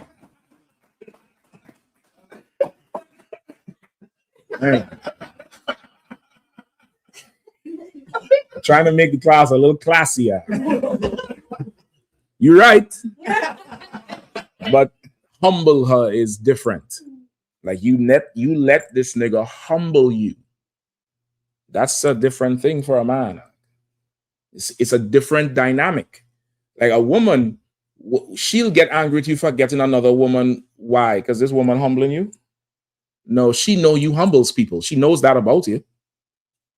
She's angry because now she don't want to share. But in her mind, it's not like you yielded to another broad. It's because you don't yield to her. She wouldn't want you if you yielded to her. She wants to be taken by you. For a man, it's different. You go give it to another man, it's like, what, this nigga was, what? Oh, you like him now? Which is why you can't take what he say and bring it home. If you ain't hear from your husband mouth, brother, I don't even know if I could tell this story. There was a brother, right? There was a brother who had a rib who at one time, I forget what happened, but we was in a battle at camp. And his rib ended up going for the camp van to bring the van around because it's like we couldn't send nobody because it was like if two brothers peel off, they might follow them men and start a fight, or they might try to take us because they think we had less. So the brothers' rib drove by the camp, got the keys, went and get the camp van, bring it around, and brother park in Chinatown fucking intersection like she was the feds act. Like she didn't give a fuck about nobody. The cop come and say, "Mommy, I had to move the car." She just sit down there. "Mommy, I had to move the car. I told you I had to move the car." The brother's like, "What's going on?" He telling me I got to move. Do I have to move? Brother, I saw that shit. I was like, if my bitch ain't doing that shit. The brother said, "I'm sorry, officer, no problem. Go ahead, baby, move the car." All right, then. She ain't moved the car because he the officer. No, I ain't saying y'all don't do that shit. I think the Lord made that happen for me because I needed to see what the hell I needed in life.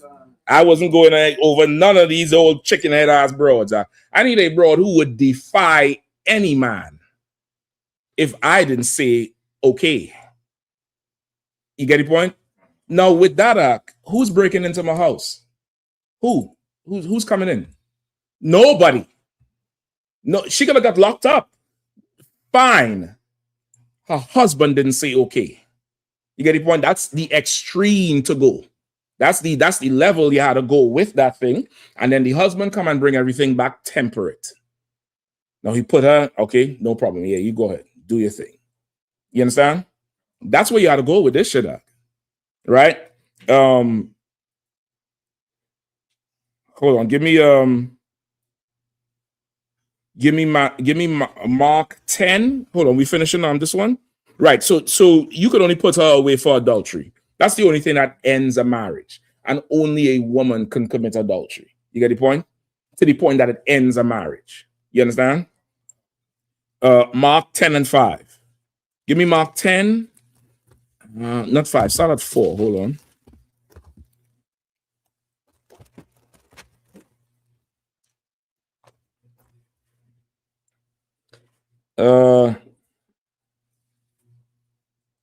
Start at 1. Mark 10 and 1. Quickly. Mafia looking good in that green headpiece.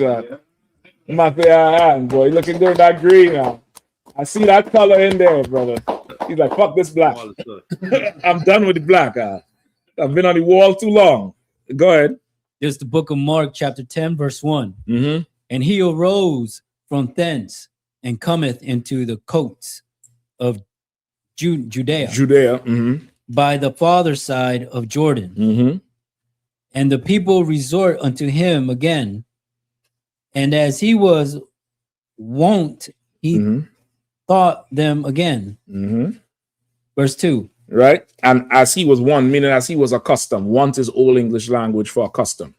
As he was used to doing, he taught them again. Right? You know the disciples was just fed up with him teaching people because they put it there. Like, if people came to him, and as he was used to, you know how he is, he stopped to teach. That's what they're really saying here. The disciples, when they finished camp out, they wanted to go eat and do what we do after camp. Christ was teaching regardless. And you all know they got to the point where they was like, man, send them people away to go eat with the miracle, with the bread. And Christ said, man, you go feed them. He get them work. You get the point? Go ahead. Verse 2. And the Pharisees came to him and asked him, is it lawful for a man to put away his wife? Tempting him? Right? No, they tempted him, meaning this question was not about divorce. They was trying to seduce Christ into saying something against the law. Because they said, is it lawful for a man to put away his wife? Why? First off, why are they asking Christ that?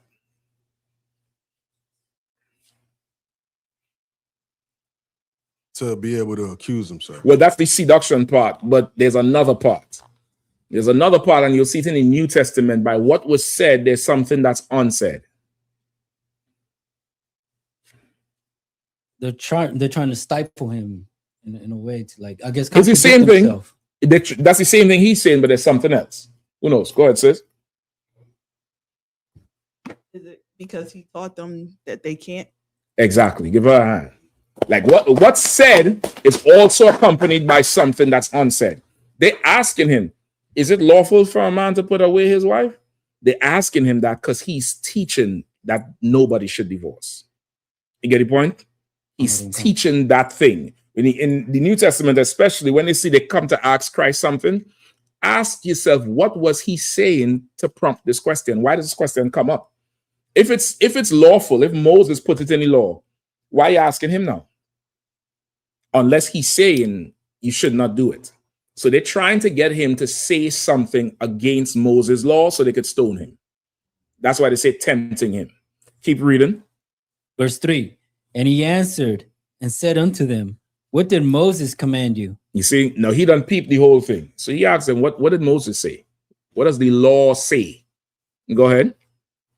Verse 4. And they said, Moses suffered to write a bill of divorcement and to put her away.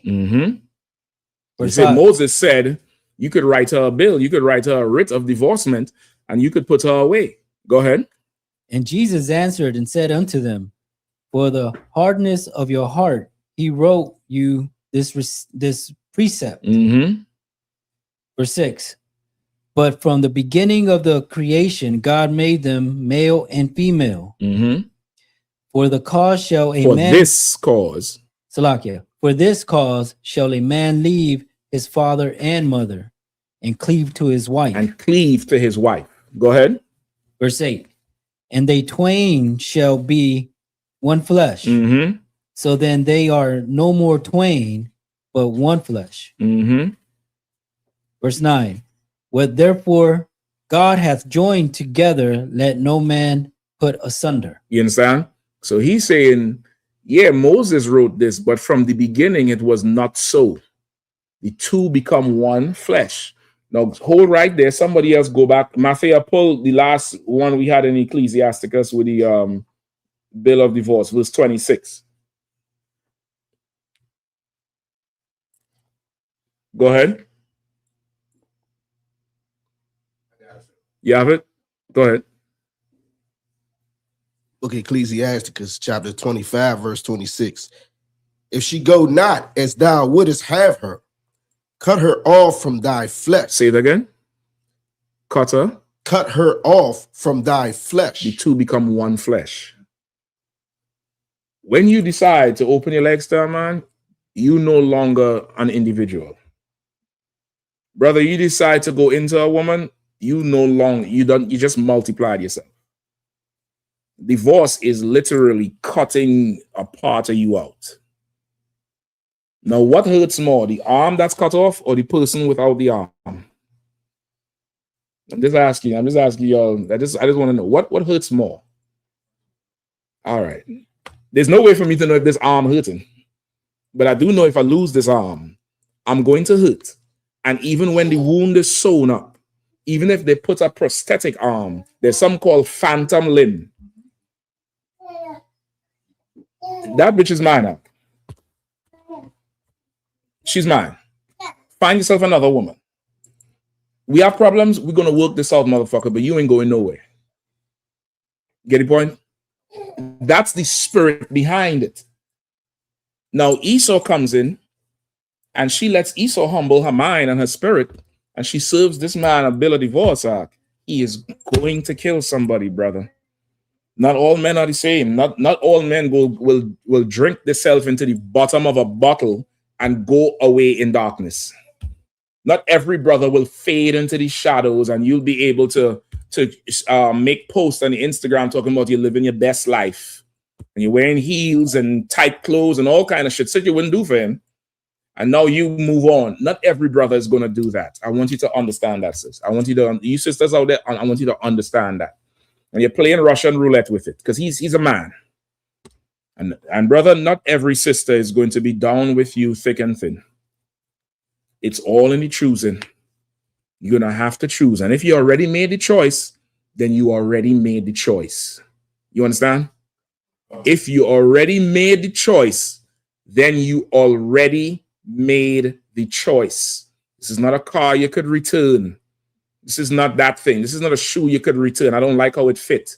I waited one. This is not that shit. You laid with him. You stay with him. You lay with her. You stay with her. That's the end all and be all of it. The Bible said the two shall become one. Listen, it says sin came into the world through a woman, right? Why didn't the Lord just kick Eve out?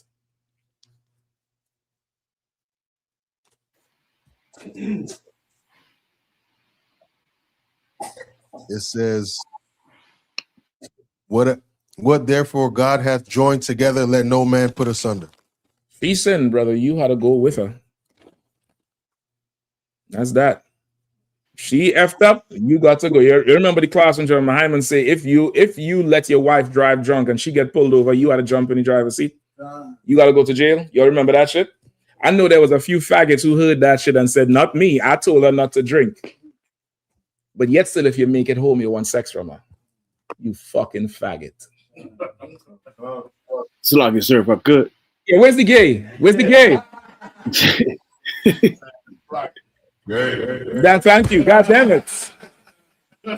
Yet still, if you all make it home, you want all that good, drunk, wet, sloppy sex. But if the cops pull her over, what you gonna let her get booked? You're gonna let him pat her down. I'm going to jail. I'm going, and I can't wait till I come back out so she could hear my fucking mouth. So I get to tell her about herself and what will she do as I talk. Be humble. Salakia. My fault. I ain't never drinking again. You're going to drink when I tell you to drink. You're going to put in your mouth. In fact, open your mouth now. And with that... You're gonna have to solve these problems. You're gonna have to do what it takes to solve these problems, brother. But she ain't going nowhere, and you can't. If you are sloppy and ruling over her, you can't allow her to get the punishment out. Like you the man, you in charge of her now. If Adam had to leave with Eve, brother, you got to go to jail. If you don't want to go to jail, take the bottle out from her. Check her, chastise her. Look up a what's called an AA program for the broad. If she have a problem, you get the point? Rule over her. But if you're gonna allow her to drink and you want her to be free and have fun and drive and shit, and you sitting there while she drive home, brother, you got to go to jail because you the reason. You get the point? The Lord did not kick Eve out and said, Adam, my fault, I'll find you another woman. He didn't do that shit. He said, you got to leave too. You got to go with her. You're going to argue anyway. I don't give a damn. But both of you have to go together. There's no reason for divorce. There's none. If there's a reason for y'all to be married, there's a reason for y'all to stay married. This bullshit here about filing for divorce and all that shit. You don't know how to solve the problem? No problem. I understand it. It's called the I.S.U.P.K. We know how to solve it.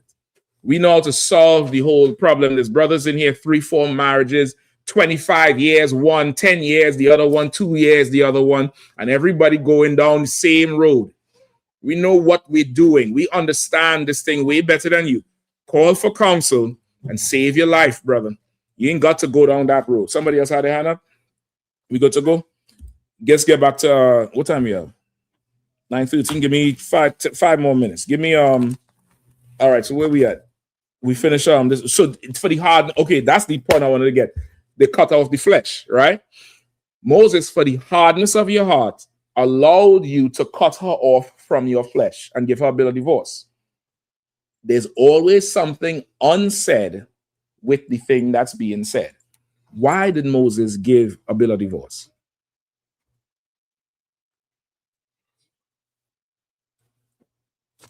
Hardness of the heart. Hardness of the heart. What does that mean, though? It means that you didn't want to commit to your or rule over your woman. You just wanted to push it. You wanted to quit. Mm-mm. Okay. Mm-mm. Shabbat. They wouldn't kill each other. Brother, you see that shit that happened in Virginia last week? And that shit that happened in Louisiana Sunday? That was happening in the Bible. Moses said, instead of y'all killing each other, stop. I'll let you go. Come on, brother, sign here. Let her go free. You ain't got to kill her. Come on, sis. Just bring him, let him sign. You ain't got to kill him. You ain't got to stab him up and leave the kids traumatized and all of that shit. Y'all could separate. Go your separate ways. Moses, because of the hardness of your heart, because we were killing each other just like today. But in the beginning, it was not so. And brother, we hold on to the beginning. We hold on to the path as it was written from the beginning. You ain't got to go kill nobody. You ain't got to do none of that thing. We'll show you how to pick them, and we'll show you how to keep them. Sisters, we're going to show you how to get picked, and we're going to show you how to stay kept. We're going to show you how to do it, and you're going to do it. You're going to have the courage to do it. You're going to have the excitement to do it. You're going to have the commitment, everything you're going to need spiritually and mentally and physically to do it. And you ain't going to need, it's not going to be dependent on money. The only thing that's going to be dependent on money is that dowry. If you ain't picked yet, I'm fleecing your pockets. I'm just telling you that. There's inflation on these broads here. The economy is why that dowry is so high. You see the price of peas? Yeah. Go do Uber. Go, sell shoes on StockX. I don't give a fuck. Pick bottles up, nigga. But that dowry is inflation money. You're going to pay more than the price of a barrel of oil for her. I tell you that. All right, let me guess now. Give me Ecclesiasticus 26 and 1. Because no more question? There is another question. On same topic? Oh, the brother who asked a question about divorce. What did he ask?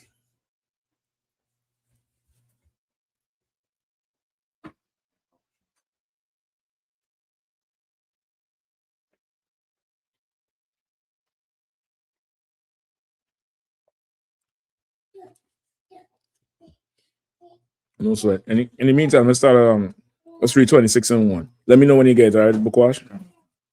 Let me get 26 and 1. I got it here. Go ahead. It says, like I one, if I may ask, other than the wife committed adultery, what else is a lawful reason to leave her? There's none. Adultery is very, very far and varying in Noach. Adultery is far. It's, you know, you have some broad, I believe, if she decides to go mess with women, I believe that's adultery as well, because she letting somebody else humble her. She letting somebody else into her. You get the point? Outside of that, outside of any sort of unlawful sex act, which is far and wide, you can't leave her. There's no reason to leave her. There's no reason to put her away. If you don't know how to keep her, just come and call for counsel. We'll teach you everything on how to deal with her. Women are very complex, very varying, and depends on how she grew up, it's going to be even more varying. But one thing all women respect, whether they come from a good home, bad home, poor, rich, short, tall, East Coast, West Coast, Spanish, English, is power. You hear the cosign, right? You hear the cosign. Even the word power is just like, ooh-wee. She respects power, and we'll show you how to just develop and cultivate and exude power, so she'll just yield to you. That's all. You just come in here and you'll learn. Don't even worry about it. All right, let me get 26 and 1. So I got a question right quick. Yeah, come on. If I could, what if the sister go off and have sex with a buffalo?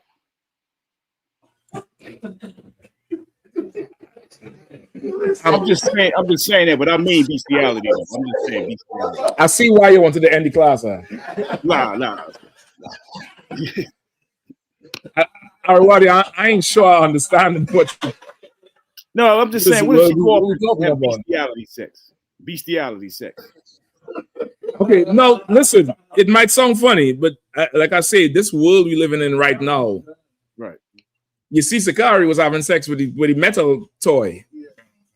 Okay. Brother, anything that she yields her member to her, she's an adulterer. And I wouldn't touch her again. Okay. All right.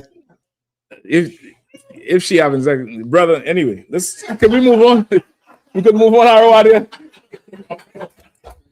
Arwadia is a guy. You look at that buffalo like Arwadia. He's like, damn, Arwadia. God damn.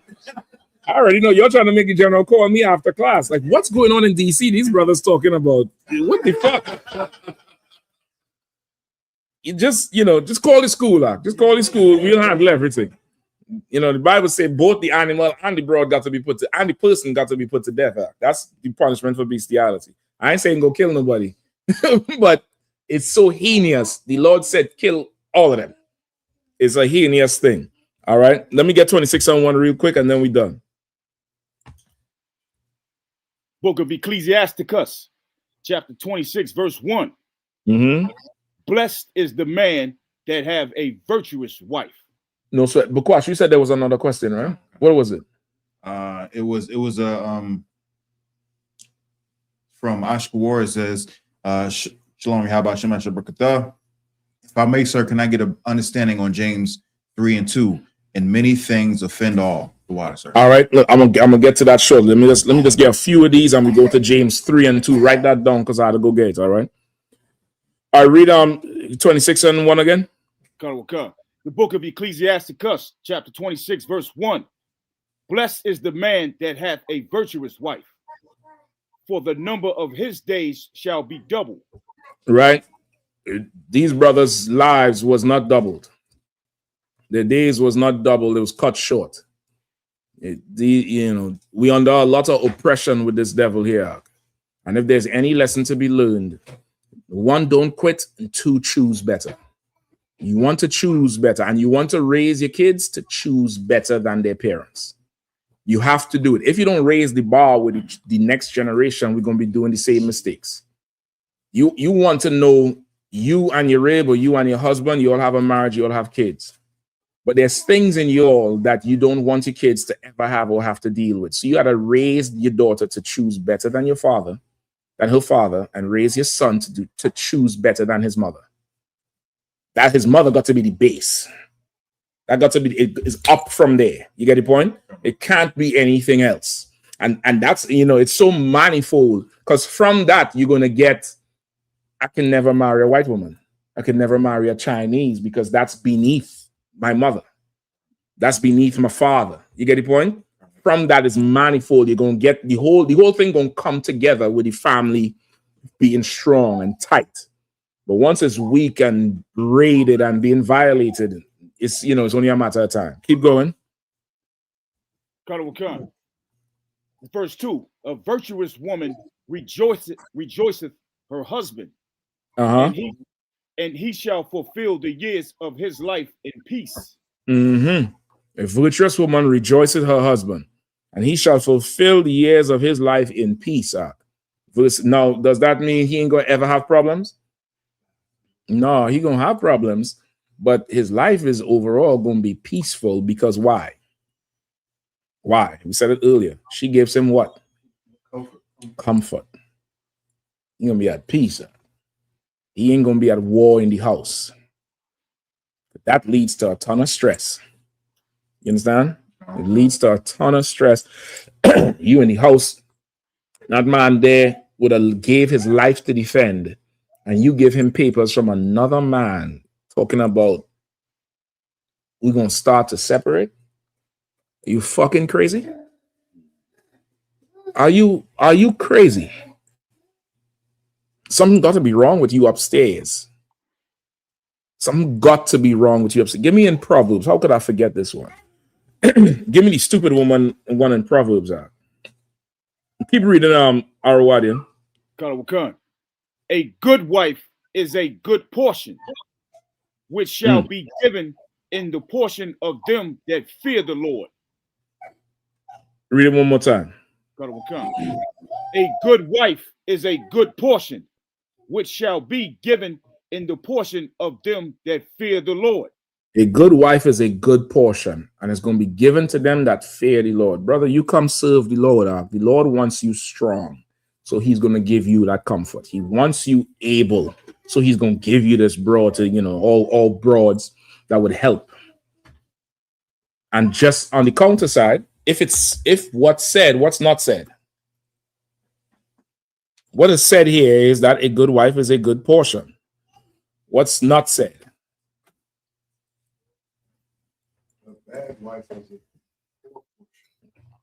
What does that mean about you? I'll help you. You all deserve each other. Get the point?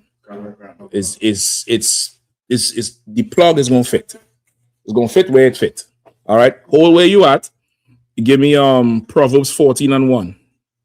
Hold on, no. Keep reading, Salakia. Keep reading now. Whether a man be rich or poor. Say it again. Whether a man be rich or poor. Whether he's Fairfax from Virginia or the brother from Louisiana. Go ahead. If he have a good heart toward the Lord, he shall at all times rejoice with a cheerful countenance. You understand? That's why I say the money is not it's not a problem, man. Two people who are willing to go through anything, the money is not an issue. We're going to make it somehow. We're going to make this thing happen. Don't even worry about it. We got it. You are going to have to obey the Lord. You're going to have to work and, be humble and yield to the Lord for this thing to work out. Give me Proverbs 14:1. And then I'll get James 3:2. I had more on this. The whole of 26 is really good. 25 and 26. But 26 gives you a good balance of a good woman, bad woman, that type of thing, and how to choose. Go ahead. There's another question on topic, sir. Come on, let me get that quickly. It's from Quadra. Says, a man in the truth has two ribs. One is legal, but not in the truth. What rights does the rib he is not legally married to have? Say that one more time. Khan. A man in the truth has two ribs. One he is legally married to, but legally married, I'm assuming Esau. Okay. But not in the truth. So the one that's not in the truth, he married to her in the world, according to Esau's marriage. Go ahead. What rights does the rib? What rights does the rib he is not legally married to have? Okay, it sounds like that's not that type of question. Because why are we talking about rights? It sounds like one is legal. Okay, no, it is that thing, right? Okay. You all have rights to rod. You all both have rights to rod. Okay, I don't know if you're in the truth or not. Maybe you're not in the truth, maybe you don't know. But the paperwork is not going into you as a woman. You get the point? That paperwork and that ring, that's not going inside you. What you feel in you is that man. That's all that matters. So is he having sex with both of them? Yes. What rights they have? Every right a wife has. That paperwork does not matter at all in the eyes of God. It has no consequence at all. Ever. You get the point? It doesn't even matter. That shit don't even matter one bit. You shouldn't be concerned with that at all. You should what right you have to give him comfort. And when he's with you, make sure he's comfortable. When he's with her, make sure he's comfortable too. Meaning when he's over there, don't bother him. You could call if there's an issue, call to talk to him, but don't call and be like, why are you over there with that bitch? She's not even legally married. That's not comfort. You get the point? The paperwork don't matter. It's irrelevant. I hope that answers your question. All right. Priest AG, Ashagapan, that's right. Both are legally his, regardless of Esau's laws. That's absolutely correct. All right. Proverbs 14:1. Quickly. Go ahead. This is the book of Proverbs, chapter 14, verse 1. Mm-hmm. Every wise woman buildeth her house. Say it again. Every wise woman buildeth her house. What does a smart woman do? Buildeth her house. What is a woman with degrees? She extra smart. She's smart. She PhD. No, what's the first degree? Not bachelor. No. Associate. She's an associate. She's a bachelor. Then she's a PhD.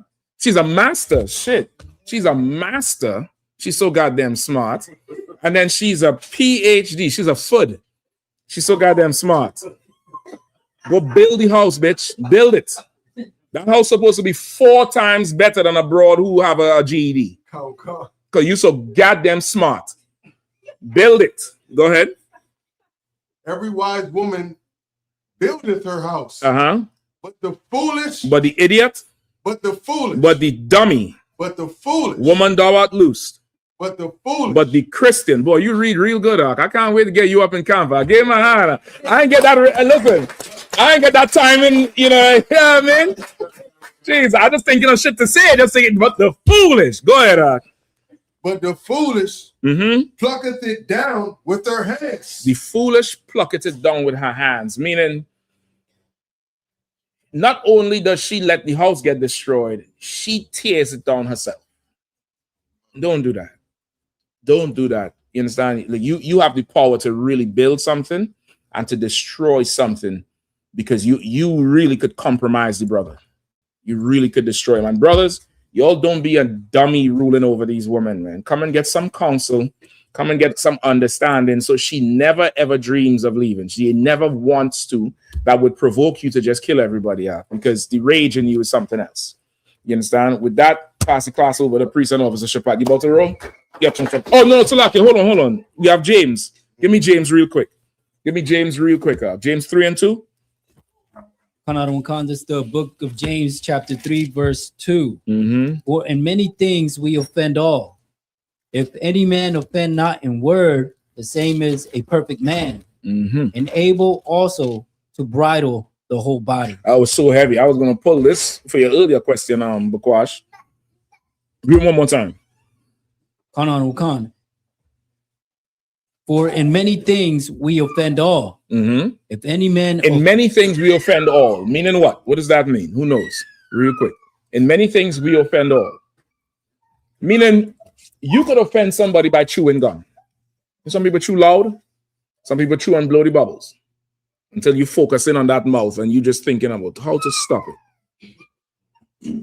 Some people might offend you how they walk. Meaning you could do anything and offend anybody. That's just life. You get the point? Anything you could offend anybody.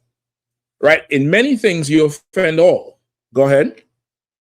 If any man offend not in word. But if you could offend not with your speech. Go ahead. The same is a perfect man. Why is that so important? If you could offend not with your speech. Salaki, you won't easily make enemies, sir. It's simpler than that. Simpler. You won't be offensive. Well, it just said that. Just said exactly that. Come on, sis. Oh, you don't have the mic? Where the mic is? Where's their mic? That's there. What the fuck are you doing over here? Salaki, go ahead. Is it like how you live? For instance, being in the truth. People might get offended on how you live. This is not that part. This is just everyday interaction. If you could offend not in word, the same as a perfect man. Okay. You driving down the street, you listening to your music loud. Some people like bass, some people like the heights. They like to hear that thing. Somebody you driving by is like, I can't stand this motherfucker. I feel like to put bullets in the car. Could you help that? Is there a way you could avoid that person being offended? You don't even know they exist. So in many things, you'll offend in all. But if you could offend not in word, the same as a perfect man. What does that mean? Why is that important?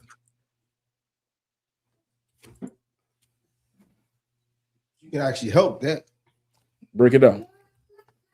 You could choose what you say or talk less. You have control over this thing here. This, you have tremendous control over it. You could actually think before you let this run. Did you know that? Did you all know that if you pause for a second and say what you're going to say here, you might realize you should just shut the fuck up. Or there's a better way you could say that, Michelle. Or I ain't going to even say that. I'm going to say this thing instead. That's what that Facebook catching everybody with. What's on your mind today? Nothing, nigga. Fuck, you want to know what I'm thinking about? Nothing. That's it. That's what I'm thinking about. If you think a little bit before you say, or if you put thought into what you say, oh, the same as a perfect man. And it might seem like, who the hell want to think that much? If you start thinking more, over time, you'll be thinking less because you'll develop a habit of just speaking so classy to everybody. You'll offend nobody. People want to hear you talk even more. You get the point? That's what it's saying, Ashko. Read on a little bit more. Whoever was reading. Go ahead. Izan, go ahead. If any man offend not in word, the same is a perfect man, and able also to bridle the whole body. And is able also to bridle the whole body. What does that mean?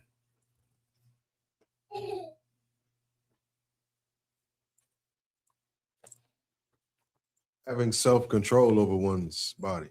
Exactly. It says bridle. What is a bridle? Go ahead.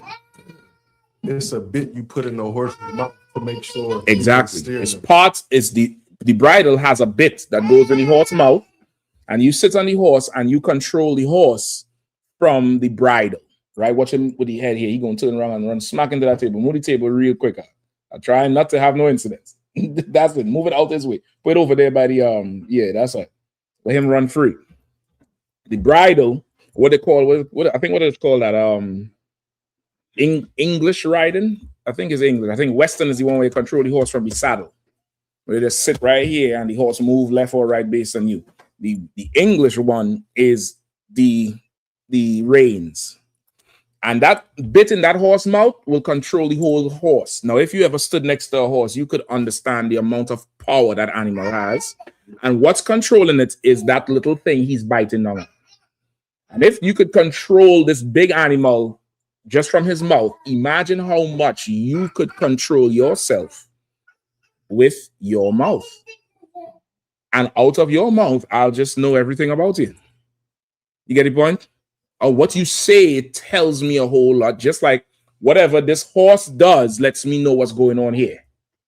It lets me know if this horse is bucking, and there's certain signs horses do, not just buck. Sometimes how they breathe, how they stand, communicate stress.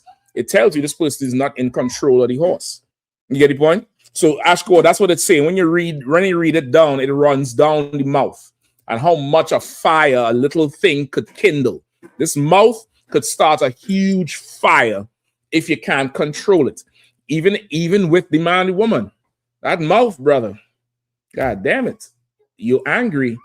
Don't say that. Don't say those things. Somebody else saying it to him or her is water off the back. The fact that you said this to me, I want to kill you. I want to kill you. Don't communicate when you're angry. Just don't do it. Give me a second. I'll talk to you tomorrow. All right, I have something to say. Go write it down in a journal. Them sisters, y'all don't journal no more, right? Yeah, I know that. Not y'all, but just in the world. People don't do that shit no more. That's a good way to get your shit out. You want to say something? Brother, type some shit, long shit on Facebook, then read it back, then delete it. Let me know if you still want to post that shit.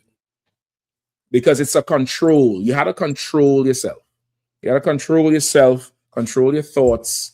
Think about what you're saying, because once it leaves your mouth, brother, it's in somebody's spirit now. It's in their soul. It's in there, and you may not want to say that. You might want to say something else that would lift them.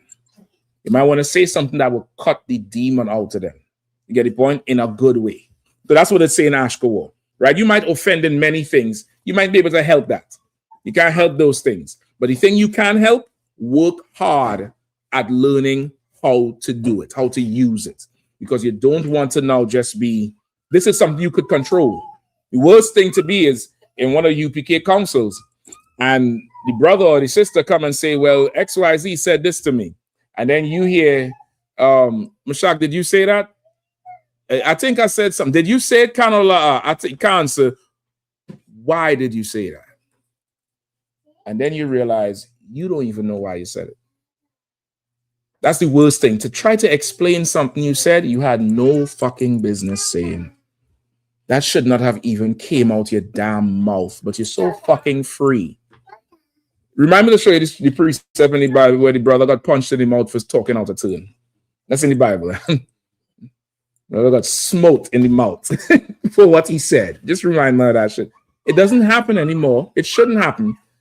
But the reason you're so free at the mouth, because nobody know about that damn precept. Brother got to talking somewhere in Kings or Chronicles.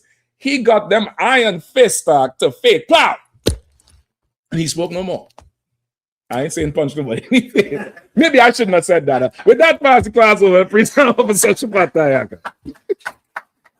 I should have ended the class with Nakamaya. We hear about buffaloes punching niggas in the face. I don't know what the fuck going on. Bukwash, what's going on in DC? Tell me the truth, Bukwash. Mashak going crazy.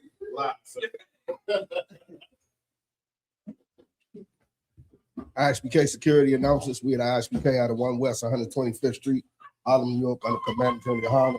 Rules for new brothers and sisters. When a new brother or sister come to the school. They off limits for 6 months.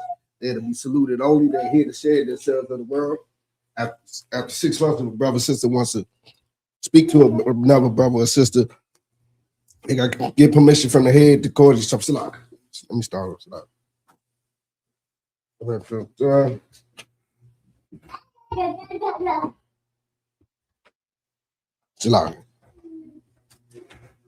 let me start from there to be saluted on them.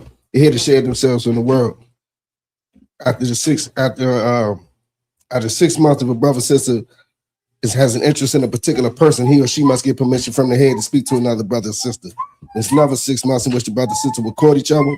After this 6 months, the brother and sister will get permission from the head to marry. Tithes, which is a commandment. You can find this in the book of Numbers, chapter 18, verse 21, and the book of Malachi, chapter 3, verse 8 through 10. Means 10th in Hebrew and is pronounced by Aisha. 10% of every penny of any increase the Lord gives you. Get to the Treasury Department or teacher. Priest fund, free will offering for priests, not mandatory. Whatever amount you would like to give. Upcoming Holy Convocation. Feast of First Fruits starts after the Sabbath. Feast of Unleavened Bread. Sundown. Sunday, April the 12th, 2026. Count 50 days. Celebrate the 50th day. Sunday, May the 30th, 2026. Start before sundown. Find us in the book of Leviticus, chapter 23, verse 10 through 22. It's like anything else? Cookout season coming up. We should have that itinerary coming for y'all soon. Like you know the first one? Cookout season coming up. Okay, July 4th, Tennessee, the water. Make sure you make your arrangement. Look out for the itinerary coming out for that cookout. You know what I'm saying? Get your hotel arrangements, get your travel arrangements together. Cookouts are always live. And check on social media such as ISUPK.com, Facebook, Twitter, YouTube, and so on. I.S.U.P.K events and materials. If a brother wants to be a trooper in the school, you should start wearing all black. Includes black boots, black shirts, black pants, black headband, and scarf. And with that, I say I might them, which means to stand.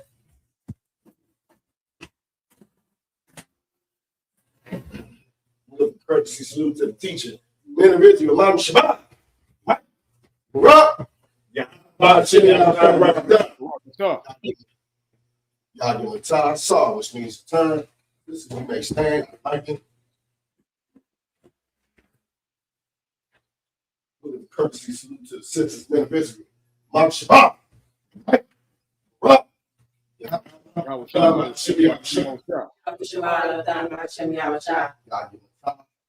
Yes.